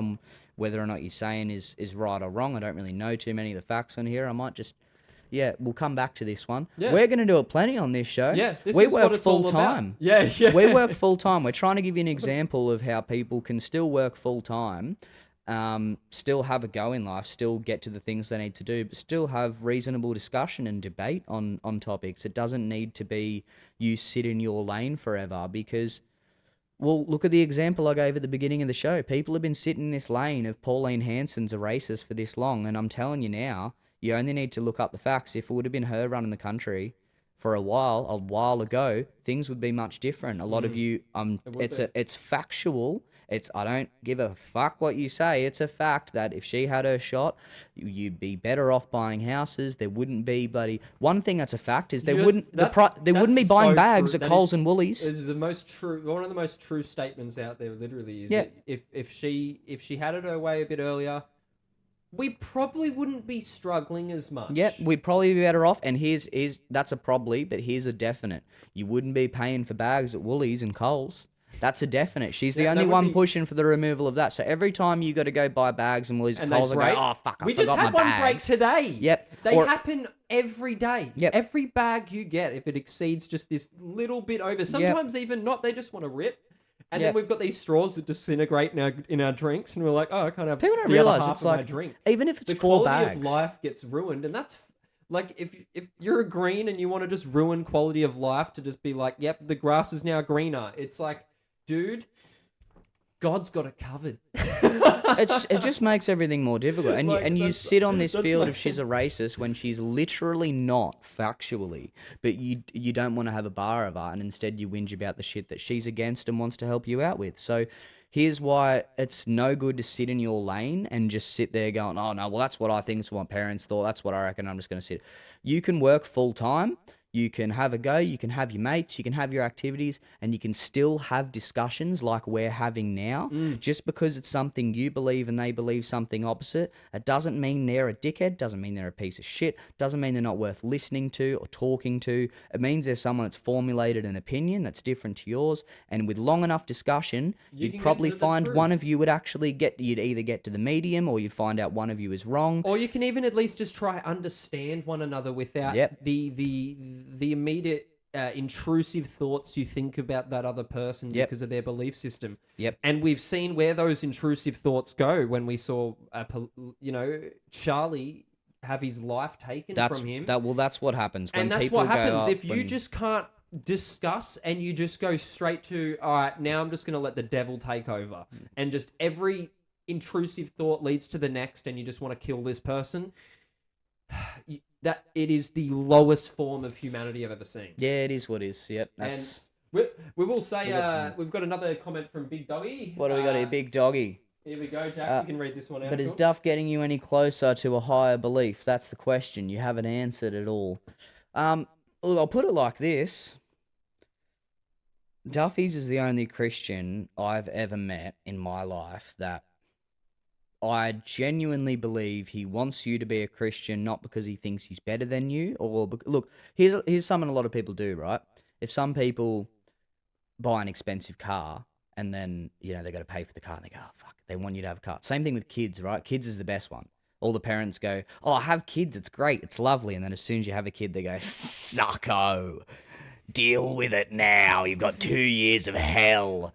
So I think that happens across the board with a lot of things. I think people do that a lot. And I think a lot of people that are Christians, I genuinely believe a lot of people that declare themselves as Christians then have to live up to it because they've declared it. And they get a little bit of this thing inside and that makes them go, well, I'm going to coax you to be a Christian, so you have to live up to it too, because this is fucking hard. And I'd like to see you have to go through this struggle and hold yourself. And I don't think it's a genuine good thing they want you to do. I believe Duffy's does. I believe he genuinely just wants you to be a Christian because he thinks you would feel something deep and valuable in life with it. He genuinely thinks you would feel love within your heart from this person called Jesus. He legitimately believes that you will have a better chance of having an eternal afterlife after you die. You'll have a good direction in life that gives you meaning. I think he genuinely wants everyone to be a Christian, or at least me or anyone he comes across, because he genuinely believes it is the best for them because he appreciates it so much. He knows it's a good thing for him and he only wants it to be a good thing for you. That's what I think he wants. So he brings me closer towards it. Yeah, you've been very that was spot on. And but when I did turn to Jesus and start to really preach his name and glorify him, I really, like, Jax had got this necklace that has a cross, and he goes, no, it just reminds me of you and your, I've got a little band admire that has a cross just to symbolize him. And so it's a cross thing. It's I've never been that supported by someone with that, and I have friends around me who do those sort of things, but you've just hit the nail on the head when it comes to that. Is like you are very supportive and you're open, and I that's something I do very much appreciate. Yeah. And that's why I don't ever want to shame you on your journey on figuring this out. I think you should approach everything with a degree of skepticism. I think it's just mutual respect. Like, there's people shame people for being Christians and put shit on them. Same thing. I don't do that with anyone ever. Yeah, we've seen it. We've had friends that have done that. Friends have done that, and even so, I say that is not the right way of it's easy for people. I've seen people, I've talked to people and I say, my friend's a Christian, blah blah, and he's got things that he thinks proves it, and people they're instant like, oh yeah, fucking whatever, he's a Christian, right? Like, people will shame people for that. I've heard people make the deck, so he supports people that molest kids in churches. Like, it's a stupid correlation. How somebody chooses to live, and if they choose to believe in a higher power. That's like saying I'm for the people, and you're like, but the people there's a bit of murderers and thieves and this and that, and you're like, so you support that? It's like, dude, come on, really? Categorically, we could argue for everything's sake. Like, you could say like percentile worthy. There's this amount of bad people here and this, they're it could go on all day. And I think it was a poor. It's an argument which I see atheists do say, you support molestation in the church, or Catholic this and. Yep. whatever denomination you are, God's working through you, man. I think there's a way. At least it's leading you more towards that way. There's all things that we do fundamentally agree on, depending on the denomination. So you know, I think, you know, at the end of the day, I think honestly, if you follow Jesus, your life will change. Yeah, your life will change. And look, again to that, then I think, look, if you're gonna say, oh Jesus, I've had a kerfuffle here. If you're gonna say you're a Christian, that part of that then I think means you got to follow the Bible. Now, if there's a part in the Bible that I don't agree with or doesn't make sense to me or I have questions about, then it would be incorrect to call myself a Christian at that point in time. It's like Jordan. It's like Jordan Peterson has that similar approach. Yeah, you see, he's been quoted by saying, "I don't call myself a Christian. I don't say I believe there's a God, but I act as if there is one." Shout out Jordan Peterson. Good shout out. Where you wrestle with God. Yep. Which is very, very, very fitting. Yeah, and look, I resonate with that a bit. Like I've never gone about life pretending like there's no higher power and there's no repercussions, you know, for what I do in life. That's never been me. People would know that I'm yeah, you live by a fairly decent, you know, morals. code, I think. I believe. But again, then that's my morals. Then push me to say that if there's something that I've still got contentions with in the Bible, well, then it would be false to call myself a Christian. That doesn't make sense. So, does Duffy's bring me closer towards being a Christian? Well, as the only Christian who's willing to argue with me in good faith, yes, because I'm never going to get there unless you talk to me. And if I have questions and something doesn't make sense and I feel like I need to pick it out because it's going to eat away at my brain if I don't, and it's going to be me contradicting myself and my own beliefs if I don't suss that out, well, yeah, you're bringing me closer if we can have those conversations. Because if you're not willing to do that, if the answer is stop asking questions, stop looking into it, just be a Christian, well, then I say you're trying to fucking... There's nothing in life where that's ever a good thing. Where would you ever tell... And why would this be the one thing that is? And there's in fact nothing in the Bible that I've seen or anyone showing me that suggests that's the way to go, that I should never ask questions, I should never investigate, and that I don't even need to believe wholly, I just need to say I do. Well, that's not the thing. If I don't believe wholly, I'm not going to say that I do. Again, quotes in the Bible, not all who say ye God, ye God. Well, I'm not going to go saying ye God, if that's not how I feel, because that's going to be worse than me spending my years asking questions and following this journey and seeing where I get to. So you're sort of more in the zone of you want that journey of figuring out if Christianity is viable or not before you take that. It's not whether or not it's viable. It needs to sit in my heart. It needs to sit right in my heart. It needs to be. That goes back to that quote: "If you believe in your heart, you know that Jesus." Yeah, look, is Lord, here's a moralistic dilemma that I have as an example, right? Just as a quick one, I won't go into too much detail of it, but there's 100% stories of the Bible doesn't matter what you say or do, just take it on board. And again, you got to hear my opinion on this before you go judging. But the fact of the matter is that there's stories in the Bible of God telling Israelites to slaughter every woman and child of certain groups and species and races in cities. Have no mercy, leave no one awake, blah, blah. Now, is that horrible, slaughtering all women and children? Like, you would say instantly, yeah. What I say to you to that is there a point where a group of people can be bad enough to want to be slaughtered? Like, what about Papua New Guinea and, like, ancient culture? What about that? What about it? Papua New Guinea? Oh, you don't know that? So what they do is they elect boys under the age of 10 in ancient culture in Papua New Guinea, and I don't even want to say the name because it probably gets flagged off everything. But because it's like instant. It's just. But what they do is they elect little boys to be essentially their sex slaves. That's so bad. Yeah. So let's say you go to this culture and you go and there's 50, 60 people in a group and there's like 8 little boys that are constantly naked that get used as sex slaves.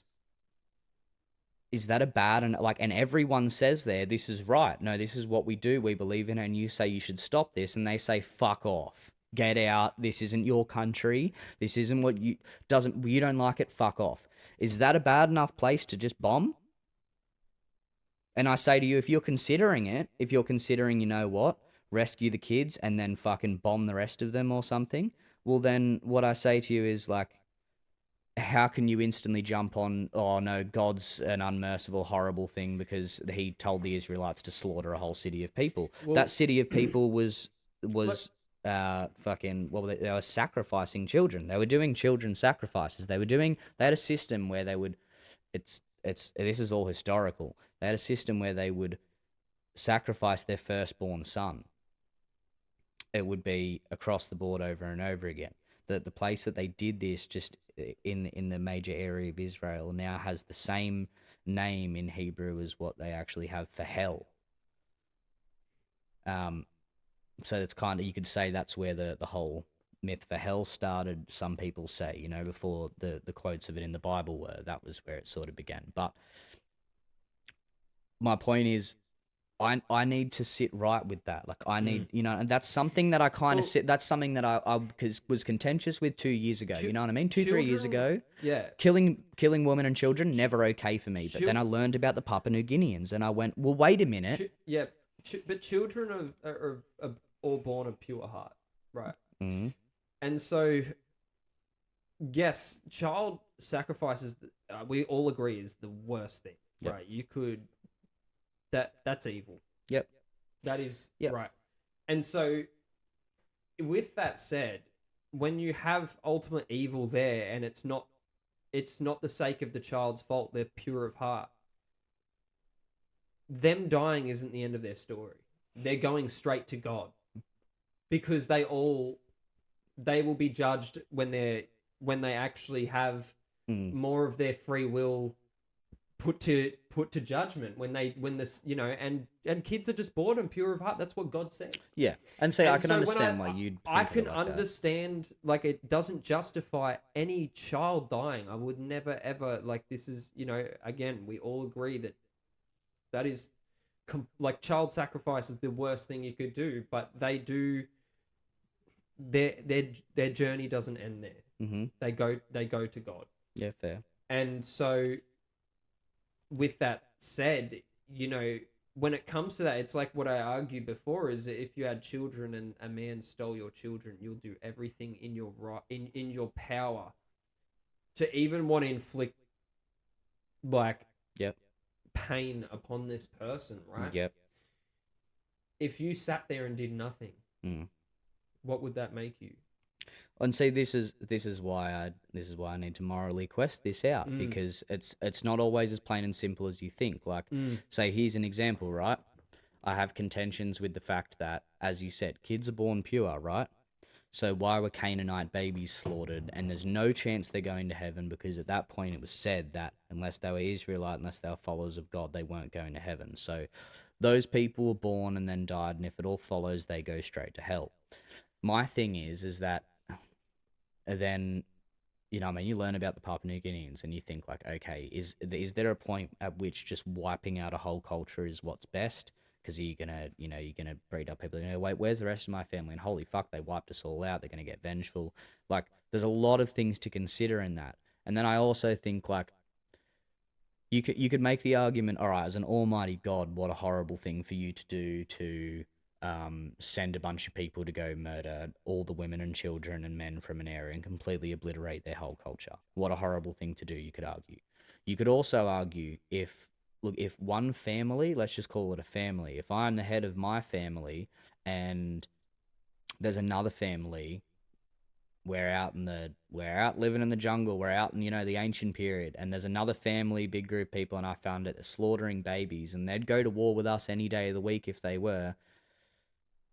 Would I say, hey, we probably shouldn't let that culture grow before they overtake us and war us? We should probably do something about it now. Like, I don't think I'm a tyrant or a war spawn or anything, but I think in a growing world, if I can see a culture that's just doing that en masse, I feel like if I had the power to do something to stop it, I would. So is God any less moral than I am? Well, no. But then he's a god. So... But where does good come from? See, that's my thing. This is why I have contentions with, and this is why it needs God to is sit. good, It right? needs to sit morally right with me. I need to then get to a point where then I feel like that is justified because I'm not going to declare myself a Christian without being able to justify the actions of God. And if I can't justify the actions of God because I have more questions and more contentions, then I'm not a Christian. It's as simple as that. I think as a Christian, you need to be able to hold your point when you are saying what you believe. It's not even whether or not it's not even whether or not you know the facts, but it's about saying like, I like if I was a Christian, here's how I would do it.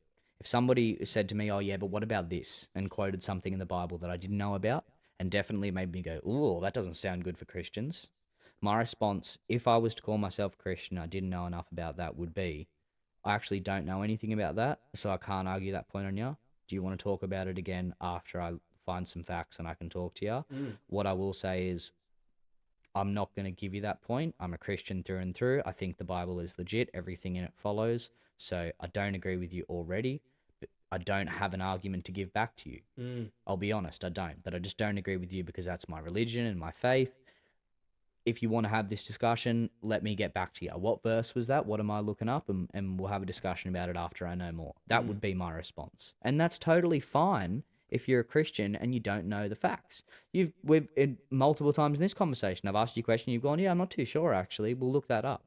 That's totally fine. Like, I don't think you need to know everything to be a Christian, but I think you need to stand on it. This this episode, I think it's only really been what we'll delve into, which is just more of Older Testament stuff, right? Yeah. But I've been pretty thorough, at least in terms of what I've written. Oh yeah, no, massively. But I just mean, if something comes up, you're 100% willing to. I'm willing to openly find this. Exactly. Find what the things that I still. How could you be 27 years old and be able to quote the whole Bible and all the stories? 2.5 years into my journey, right? Yeah. In an Australian economy, working full time, how could you possibly? But at least you can have conversations about it. Yeah, and that's the whole point. I want to, it's a journey for me for the rest of my life. Yeah. But I know there is nothing that will ever shake my faith ever. Like you could put a knife to my throat and I will still die a Christian and proclaim Jesus is Lord. I kid you not. And that would be my way out if that was ever the case. I believe you. And I have a lot of respect for that. See, I wouldn't do that. If somebody said to me, say God's king or I'm going to cut your neck. Would you lie and just say he's king and then you would survive? Surely. No, because I'm scared of hell. No, because that would be a lie.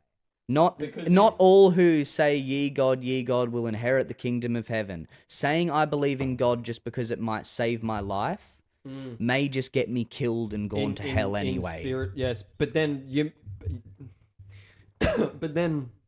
but you would just die in your physical realm anyway if you don't. So where I sit now is What's more important, the spiritual or the what's more important? What's more important for me is being honest. What's more important for me is standing on honestly what I believe in, going to the grave with what I found that I'm not going back. So on my word. would you? Yeah. So you would be honest and say no, God isn't real. I wouldn't say no, God isn't real. I would say I don't believe that. I don't think that. That's not my belief. That's not what I stand on. That's not what I think yet. That's not yet now, whatever you want to say, but that's not how I sit at the moment. And I'm not going to go for it. And my thing is, you would die by the blade if that was the case. If it was declare yourself a Christian or would die. you lie or die by the blade? I'm not a Christian. And I think declaring myself a Christian to save my life would be the most unholy thing you could do. Yeah, that's fair. Yeah, that's fair. That is fair. That's genuinely. I think if it's real, I think if it's all right, I would stand by. Some people claim they just would just lie just so they can. Yeah, see, I would stand by a God who, if that happened, if somebody had me by the throat and said, declare you're a Christian or die, and I said, no, not my belief. We'll put it the other way. If I said, okay, fine, I'm a Christian, and then he slit my throat anyway, the Bible says I'm going to hell. It just clearly does, because I don't believe in God per se. I haven't accepted Jesus as my Lord and Savior. I lied to stay alive. I'm going to hell. But if I don't lie, if I stand on the truth, my belief then is if I fucking fall and I end up at that thing at the pearly gates and have my opportunity, I would think the right God an almighty, proper God, someone who is real, if Jesus is real and he's standing there and he wants to save me and all the rest of it, I would think then he would at least put his hand up for me and say, hey, he was a seeker of truth. He wasn't a bad person. He sought the right thing. He wanted to have a proper relationship with me, not a fake one. Yeah, I would think that would make more sense to me. Like and he desired authenticity. And if I went to hell and I found out it was like, no, it was never like that. You were supposed to just shut up and agree with it and stop fucking asking questions. Then you know what? I'm a spirit that was meant to burn in hell for all of eternity then, because that's not honest. That's not true. That's not fair. That's not dead set. Yeah, it's, I think, look, I think there is a time where, I don't know, there will be a specific amount of evidence or something that will sort of make you really go, okay. Oh, look, there has in time. Obviously over the years there has been. I've definitely not moved further away over the years. I've definitely moved closer. It's a journey towards that, but that's what it has to be, a journey. And I'm not going to go skipping steps because... I mean, fuck. Yeah, have you ever watched a movie? Have you ever seen a hero in any story and a protagonist that got halfway through and went, you know what? I kind of know where the dragon is. I'm not just going to follow the road. I'm just going to, like, what did the hobbits do? They could have taken the eagles all the way to the end, but no, they had to do the fucking journey. That was the point. You can't just skip over everything with the birds and just say, all right, whatever, I'll get it done. You have to do the fucking journey. And you have to ask the questions and you have to fight the fights. And that's what this is. I'm not fake on it. And I'm not saying that anybody that is a Christian hasn't done that. That's not at all my point. But you're a different individual with the different thoughts. But I spent 4 hours in the car today staring at a road, driving around people that can't even think of simple enough shit but to keep fucking left and drive around the speed limit. So I'm surrounded by people moving at half pace of me, and all I can do is think for so many hours of the day. So this stuff molds over. I probably have more thoughts and opinions on this than most people. You quote a lot of the Bible. I've read a lot of the Bible. You just there's something will happen and you'll just go. I've read a lot of the Bible. And I've read more Bible than a lot of Christians I know. Yeah. So it's all good for people to say, "Oh, well, you're not a Christian, rah." But how much of the Bible is it? Like I've read all of Genesis. I've read most of Leviticus. I've read most of the Exodus. You've done Exodus. Oh, I've done a good portion of I've done Exodus. I've done Exodus. I've completely done Exodus. I've done a lot of the scriptures of of John. Yep. I've done a lot of that. Yeah, Gospels of John. That's about it, I think, to be honest. I've read some bits and pieces in between here there, but I've read those in full detail and length.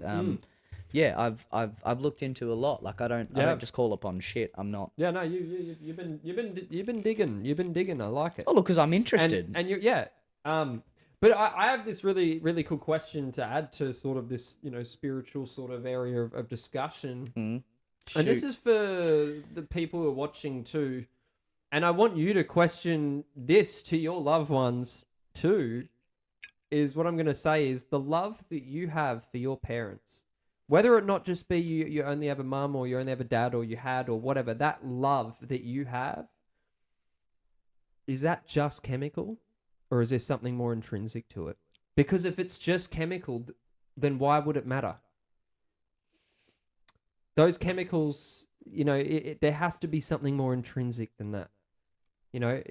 And I think depends what person you ask. I guess some people's chemical want or some people's chemical structure causes them to desire food so much they get to the point where they can't walk up fucking stairs. So to be fair, some people's just biology and hormones push them to do absolutely outrageously self-harming things. And harming to the people around them that burden the people around them too. So it's like,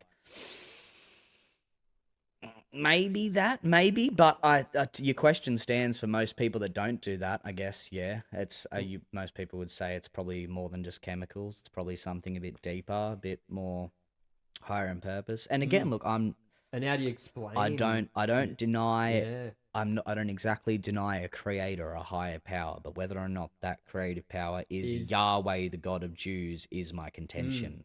Well, if you follow Jesus, we all worship a Jew, which is Jesus. Yeah. He was Jewish. Oh no, I'm not saying right? anything No, against it. oh, no, That's no, just no, what but, he's like. That's it's a what he's funny- called. It's a funny.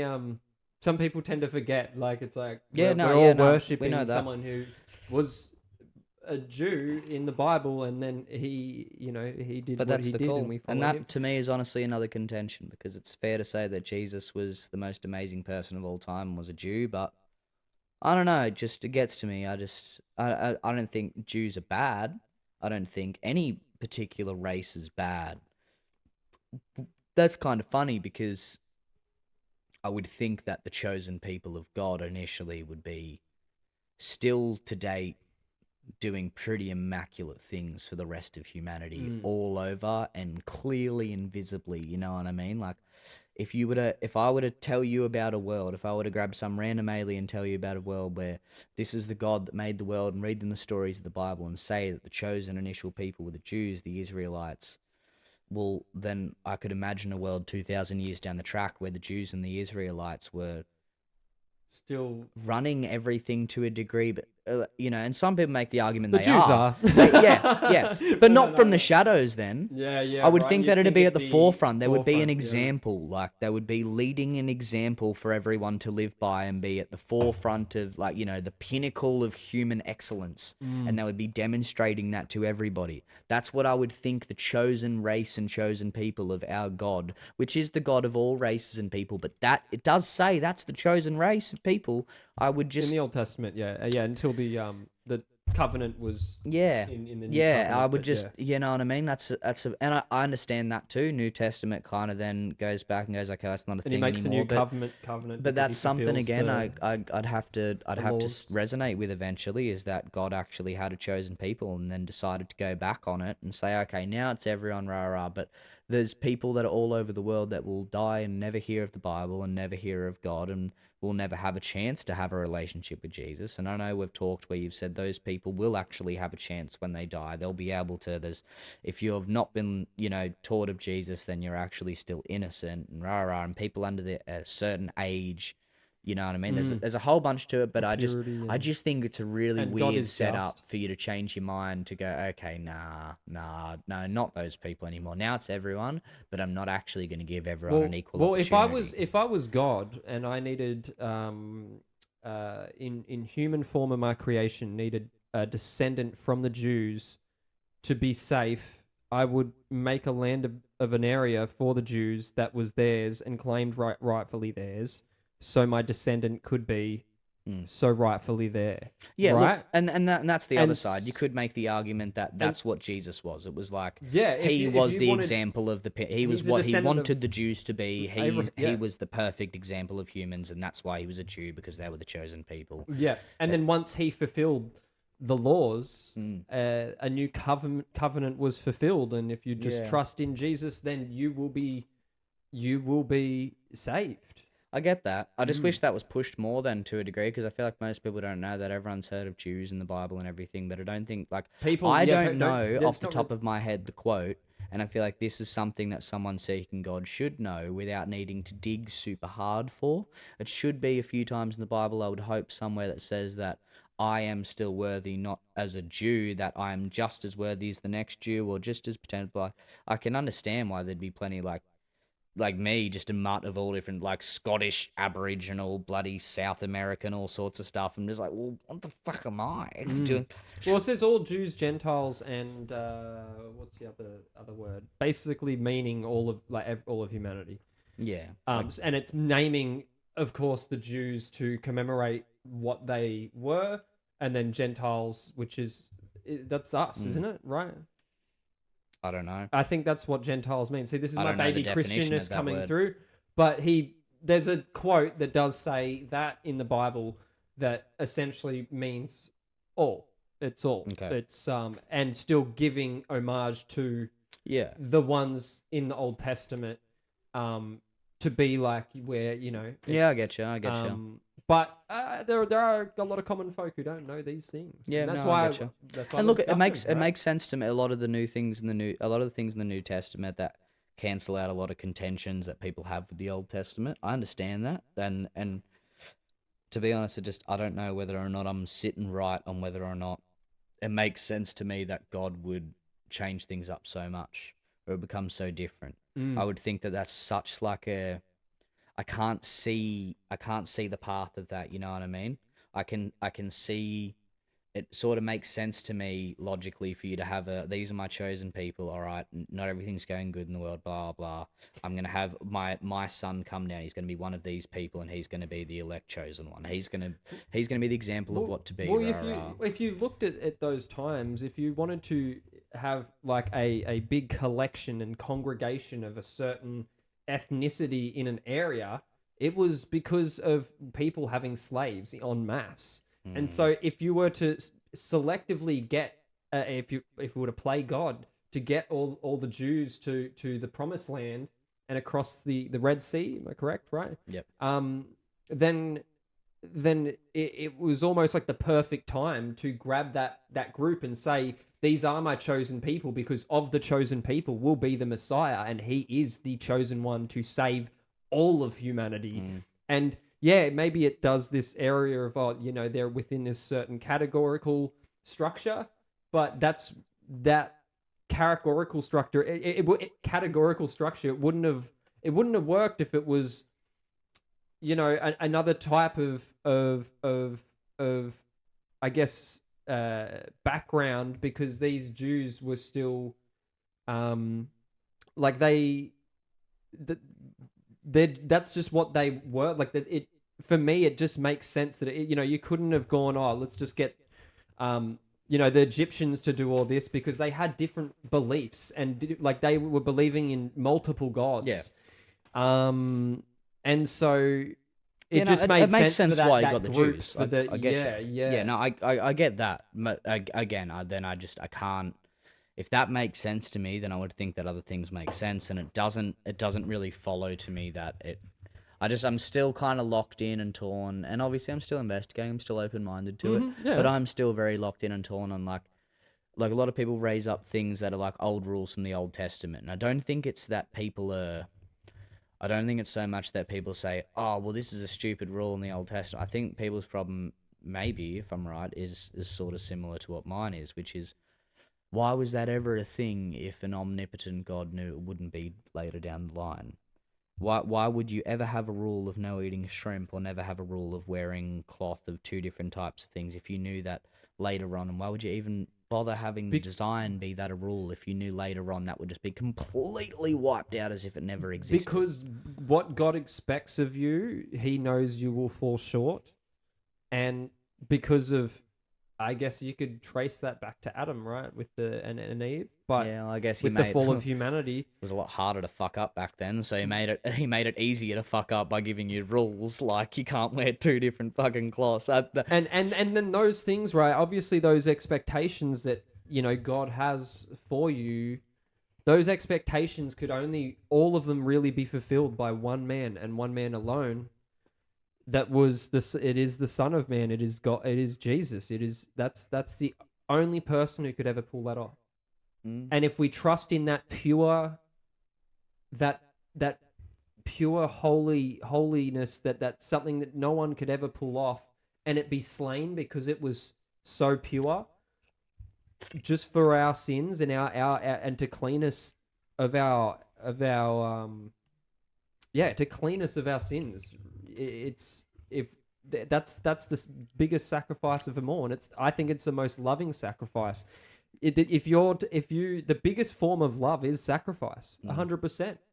If you knew someone would die for you, there is nothing else that would come close to expressing your form of love. Yeah. Like, and that all like that resonates. That makes sense to me. It's just it really again, one of my big contentions really just is that kind of big separation between Old and New Testament, and I'm kind of just I lack an understanding, or I lack. I don't see the vision of why that was a thing, or I don't see where that path lines out, or how that makes sense. That to me is a really big flip in the script that just seems like this big churn up that kind of, I feel like I need to delve in more, because if somebody asked me, If I wanted to say I'm a Christian, somebody said, well, what about this thing between the Old Testament and the New Testament? If I were to be an honest human being, I would say, it doesn't make sense to me either. It's a bit weird, isn't it? And that's not a Christian answer. Yeah. So I'm not a Christian. Yeah. Well, we can. That's the part of the journey, right? We can delve more into that as time goes by, and again, all I'm ever gonna do is be honest. I'm not trying to disprove Christianity. I'm just being honest. That's honestly, if you're a Christian, you should be happy with that because we're asked to do that in the Bible. Exactly right. So I think that's what I appreciate about these things. 100%. Yeah. Remember, it says in the Quran you can lie for your religion. It doesn't say that in the Bible. Hey. Right?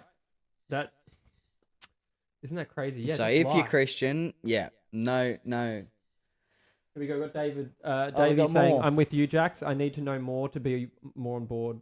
Oh, cool. Well, yeah. So, and that was the idea, is that we go on a bit of a journey, and that's why I think it's going to work, and it's good with you, because I genuinely believe you're, if not one of, then the only person that I could have a good faith discussion with in this. You're not going to pull the rug over my head. You're not going to say shit to try and twist or use manipulative little things, because that's not what you're after. I'm trying to be as raw as I can from what I know and what I believe. I think you're being as honest as I am. I think you're being as honest in your faith in this as I am in my quest for truth. Yeah. And I think that's the only way I could ever have this discussion and figure out exactly what's. That's the only thing that's ever going to get me and many people like me, probably like Dave, and like many other people. It's the only thing that's actually ever going to get us there is when it's not this silhouette fountain, this curtain thing it's waved in front. It's like, well, you just got to believe what's behind the curtain, where people that are really in depth are going to need to kind of open it up a little bit for us and let us in a bit more and answer these questions and give us a comfortable space and make us, if you really are legitimate and you really are dead set and you really are, you're genuine in your belief and wanting us to do it, then you'll genuinely have discussions with us and you'll genuinely answer our questions and you won't get the shits that we have them. And that's the only way I think some of us can find our path. So hopefully we get more people like Dave that are... Yeah, don't lead with, you're going to hell, eternal damnation. Yeah. I think then... And that's the thing, I do understand from a Christian, they do believe, and we do believe the ultimate form of love is trying to save people who don't have that in their life. Yep. But I think saying and shaming someone that you're going to hell is it's going to make people walk away from whatever you're trying to show them as a Christian. And I think that's a sad thing. It's like, I've been shamed as being a Christian from another Christian, and it's like, why you should be leading with your actions, not your words. Yeah. And if people can see that your actions have changed due to what your heart has been changed from Jesus alone and the Holy Spirit, people will see those actions and they'll go, yeah, maybe this has got some validity to it. And then when you can speak and practice what you preach, then that's really how it becomes a lot more, I think, believable for someone who doesn't believe in that entirely. Yeah, right? Look, and it's only going to open up to more people like Dave, who legitimately just wants to have, and like me, who just want to have discussions and have our questions answered. And it's not even, look, here's the thing too. It's not even like we want to have our questions answered so much, because here's a little tidbit I understand, is that you're probably never going to prove to me, God. You can give me evidence, but you'll never prove. Yeah, I can't prove to you that right now we're in a fever dream, right? Exactly. But look, there's also a design to why you could never prove it, because the whole point I see is that you got to have faith. They talk about faith. Well, it's very easy, you know what I mean?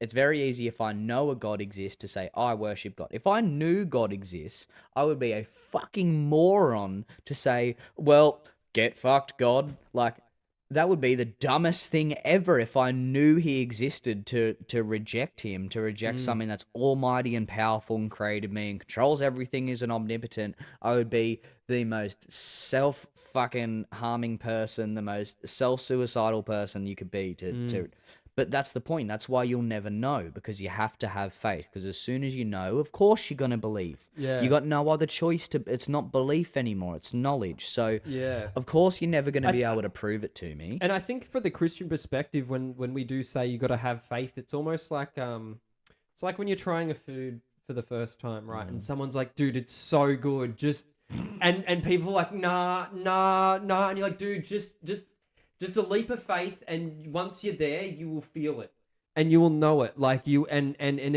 that, I think that's where the argument does lay from the Christian, is where we go, like, once you have that faith, it will change your heart. Yeah. But you need to also try and believe, well, not try and, but that the hard thing is for people to come by is, how do I believe that in my heart whilst having faith?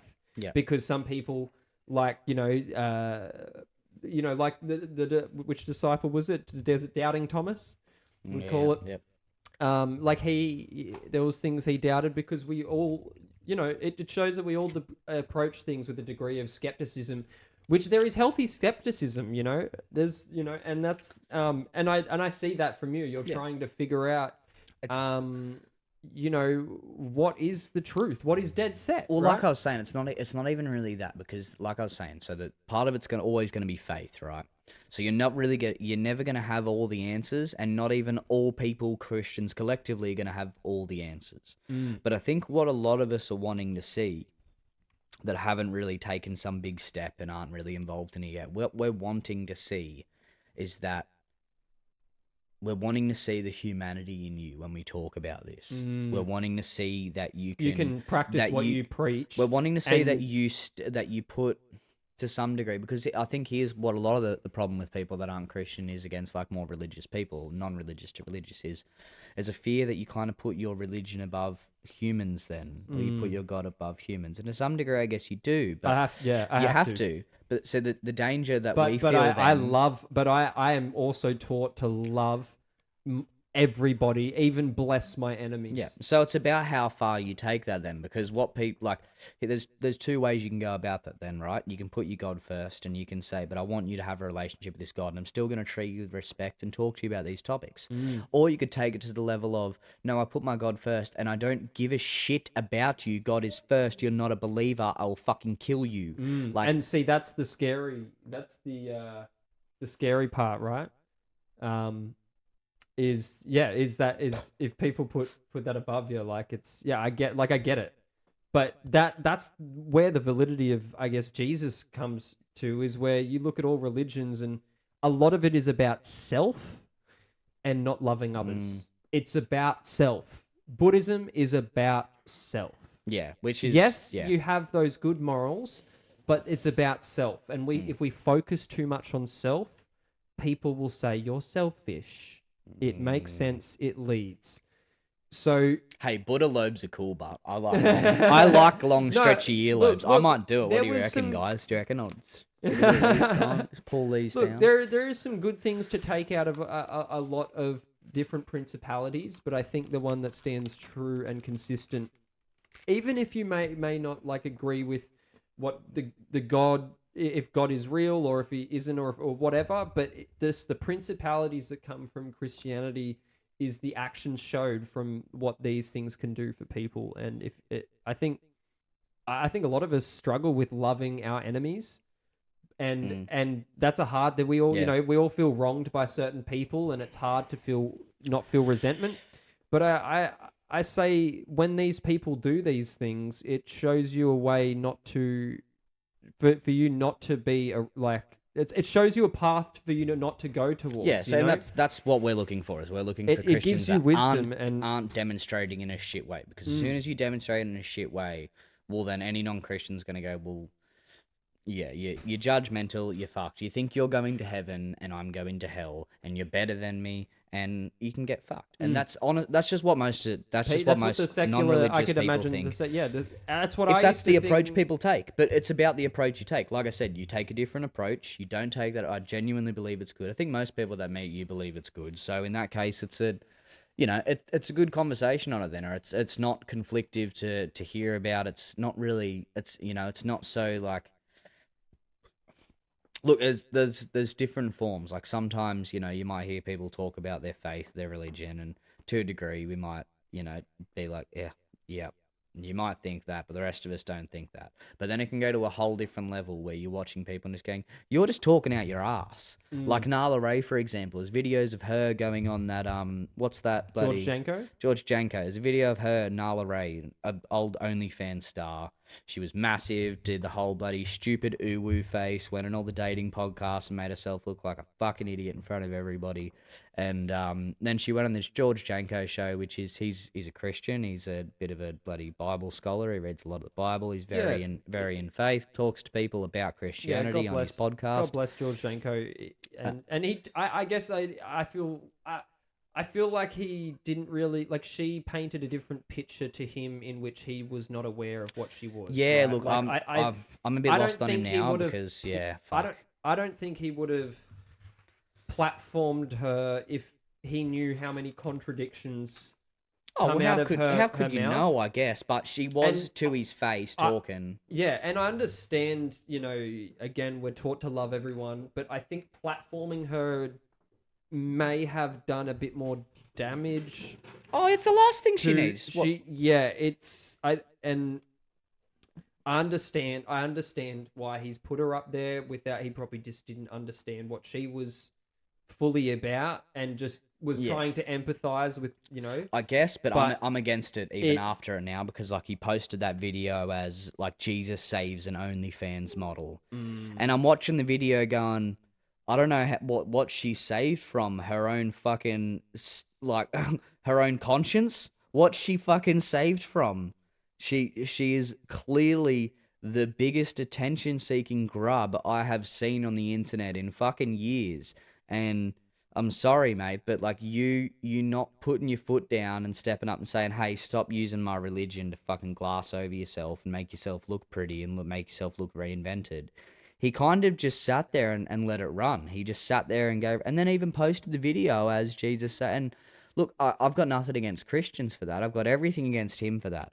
I think that's a fucking aberration on Christians. I don't think it's, whether it's religious or country-wise, the same thing as some gnarly pedophile moving to Australia and then, supposedly not being a pedophile and someone saying Australians saved this pedophile. No, they fucking didn't. He's still a pedophile. She's still a grub. And you're taking something bigger than yourself and trying to use it for posts and stuff. Look, I had all the respect in the world for George Janko before that, but that just killed. I think if you can't have enough foresight to look at someone that's talking to you in your face, that's sitting there going, oh yeah, when you're telling me quotes in the Bible, telling me stuff about God and saying something, and I'm just completely fake face going, oh, yep, no, praise God.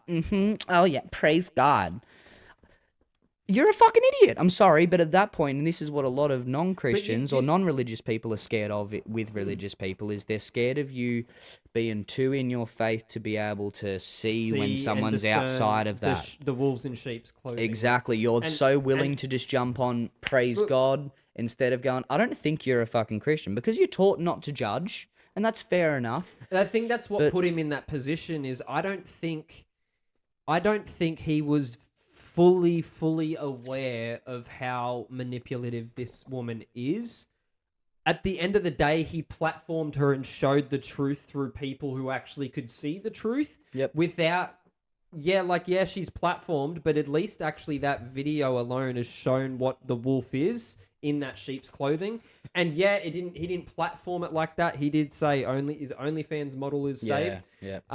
And, like, look, however that is, I don't know the relationship between her and Jesus, but I will say that she is monetizing on that. She's doubling down on trying to, like, gain a fan base now because of what she's been through. Yet she treated a lot of guys like crap. She cheated for sport, and we could, he who has no sin cast the first stone. I understand we could throw that back on me, but the problem is that she says she doesn't share cleavage on anything. It makes her feel conviction. Yet literally, I think it was about within a week later, she's put that up on her story. And it's like, if you're going to say something that you're practicing, you've got to really show that with your actions. because people will see through that. And yeah, we are all going to fall short. I get it. But that's not her. What she's doing is I don't think that's falling short. It's manipulating what she can manipulate. So I do agree with you there. Well, I'm keen to see what happens to her in the future, because one thing that I'm a little bit, what was the point of that is I don't know why, so I just need to fix my pants up a bit here. We can get on a break in a sec if you want. Yeah, we might do a 5-10 minute. We might even we'll see how we go. We'll do a break, and then we'll come back, and then we'll do a close up. What have we going? 2.5 hours. It's all right. Long stream for once. This is probably our biggest, longest stream. Yeah, that's fun. Yeah, we might get on a break and just have a quick smoke. Quick cigarette. I could do a ciggy. I could definitely do a ciggy. Let's do that. All right, folks. We'll be back in 5-10. Thank you for being around. We'll continue. If you have any topics or anything you want to talk about in the last we'll probably have the stream up for we'll see how we go. 10-20 or something. We'll see how it flows. We'll just see how we go. But yeah, if you have anything to talk about, let us know. And send your comments in now, because we'll go through comments again when we get back. As soon as we get back into it. And too easy. Cool. See you soon. We'll see you guys very shortly. G'day. Back. Oh, look at that. We've got a frozen. We've got a fuzzy camera. I'll fix that up. Camera, and let's fix that. There we go. We're back. Hi. Look at that quick fix. Look at that. Just on the go, eh? Look at that. That's just straight up. See, we're getting better at this shit. Hey, we're getting faster, it's improving every episode. Yeah.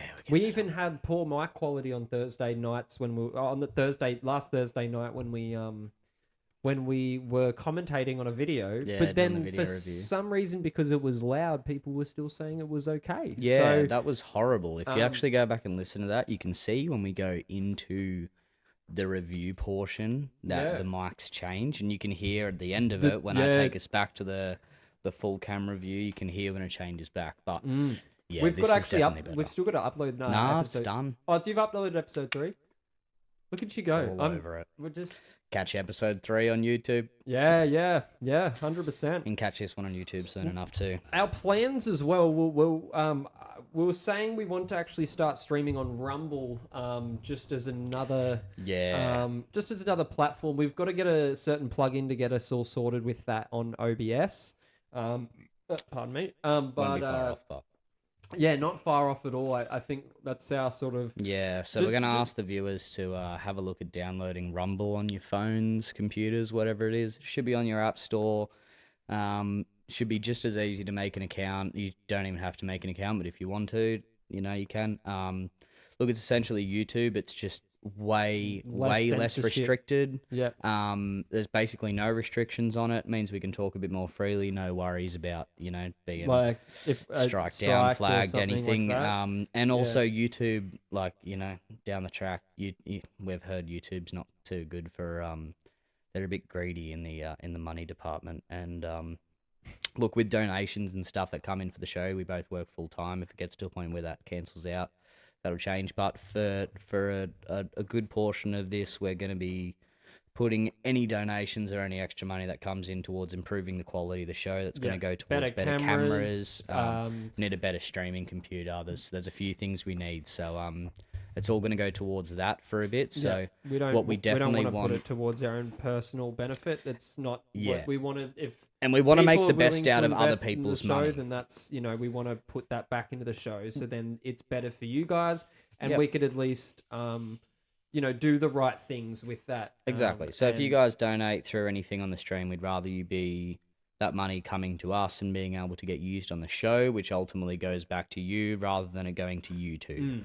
So we will ask that. Have a look at Rumble, get an account made. Give us a follow on that. I've already got that. I think we've put that in our link tree as well. That should be in our link tree. If not, it will be. Just look up Rumble on your phone, RUMBLE. You'll find it. What do we got commenters? We've got Davey. He said he'll watch the rest on YouTube. We'll see on YouTube. Perfect. Brother. Thanks for coming, brother. Thanks for coming. I think we're about done anyway. It'll be the same sort of program every every Sunday we'll talk more religion, politics. Thursday will be more review shows. We might try and get a better stream time on what we want to do on Sundays as well. Like we have said we'll do it. Was it 1 p.m. or 12 p.m. was our... Yeah, we planned originally 1. We'll look. It'll be fluctuate. It'll always end up fluctuating a bit. We're sort of, there's different plans, different things have on. We've got stuff going on, but it'll definitely always be consistently sometime through the early afternoon Sunday at least. Yeah. We'll try to have updates on the times, a bit more further ahead. Yeah. Try to give you at least but a it's day's every notice. Thursday and Sunday. Thursdays, it's usually just after dinner. Like for AEDT, is that what it is? Australian Eastern Standard. AES Standard. AEST. I don't know. I should know. Sounds like I play enough video games where I should know about updates and everything. I don't know. I'm Australian Eastern Standard Time. That's abbreviations ain't my thing. But yeah. So no, we've definitely got those plans in place, and that's about it. what about what are we gonna get into next Thursday? Well, Thursday will be another review show. I've got a couple of ideas. We'll talk. If there's anything you'd like us to review, we've got some stuff in the works that we want to go over. But if there's anything you'd like to see us go over and review, definitely comment, send it in, private message us, whatever. Comment in the video. Let us know if you liked it, and there's anything you didn't like. If I'm extra pretty. All that sort of stuff. And but you can catch us on Instagram, YouTube, Facebook, Twitch. Of course, we're on Twitch right now, X, Snapchat, and TikTok, and it will be Rumble soon as well. Yep. So if you have any questions or anything that you want on the show, just let us know through any of those platforms. We're usually trying to be pretty good in terms of commenting, engaging with the comment section, at least on these early days, because it's a lot. You have a lot less quantity, so we can exert more quality in terms. Of we might get a bit stuck in conversation, but the idea is it's a conversation. It's a free speech podcast, and if we limited the free speech of the people that are supporting, commenting in the show, well, that wouldn't really be right either. So we 100% push everyone to get involved in the conversation where possible. Obviously, we're the hosts, but the audience is you guys. Yep. So you're definitely a part of it. This is a show. This is more of a show than a podcast, and you are the audience. So get involved where you can. We always want to hear your opinions. We always want to hear what you have to say. Yeah. It's just more people talking in the discussion, I guess. That's what this is. It's a democracy. That's it. And if we can all just have good discussions or touchy discussions, whatever the case might be, as long as we're all respectful, we can enjoy these things all together and maybe learn something off one another, which I've definitely learned things from some of the people in the chat as well, and so it's quite nice, So again, anything you want us to go over, we're always open for content. We got stuff in the books, but it's always whatever our fans want to see. So let us know. Well, we'll see you on Thursday, yeah? Yeah, we'll see you on Thursday. Thanks for tuning in. All right, we'll see you on Deadset. Take it easy, guys.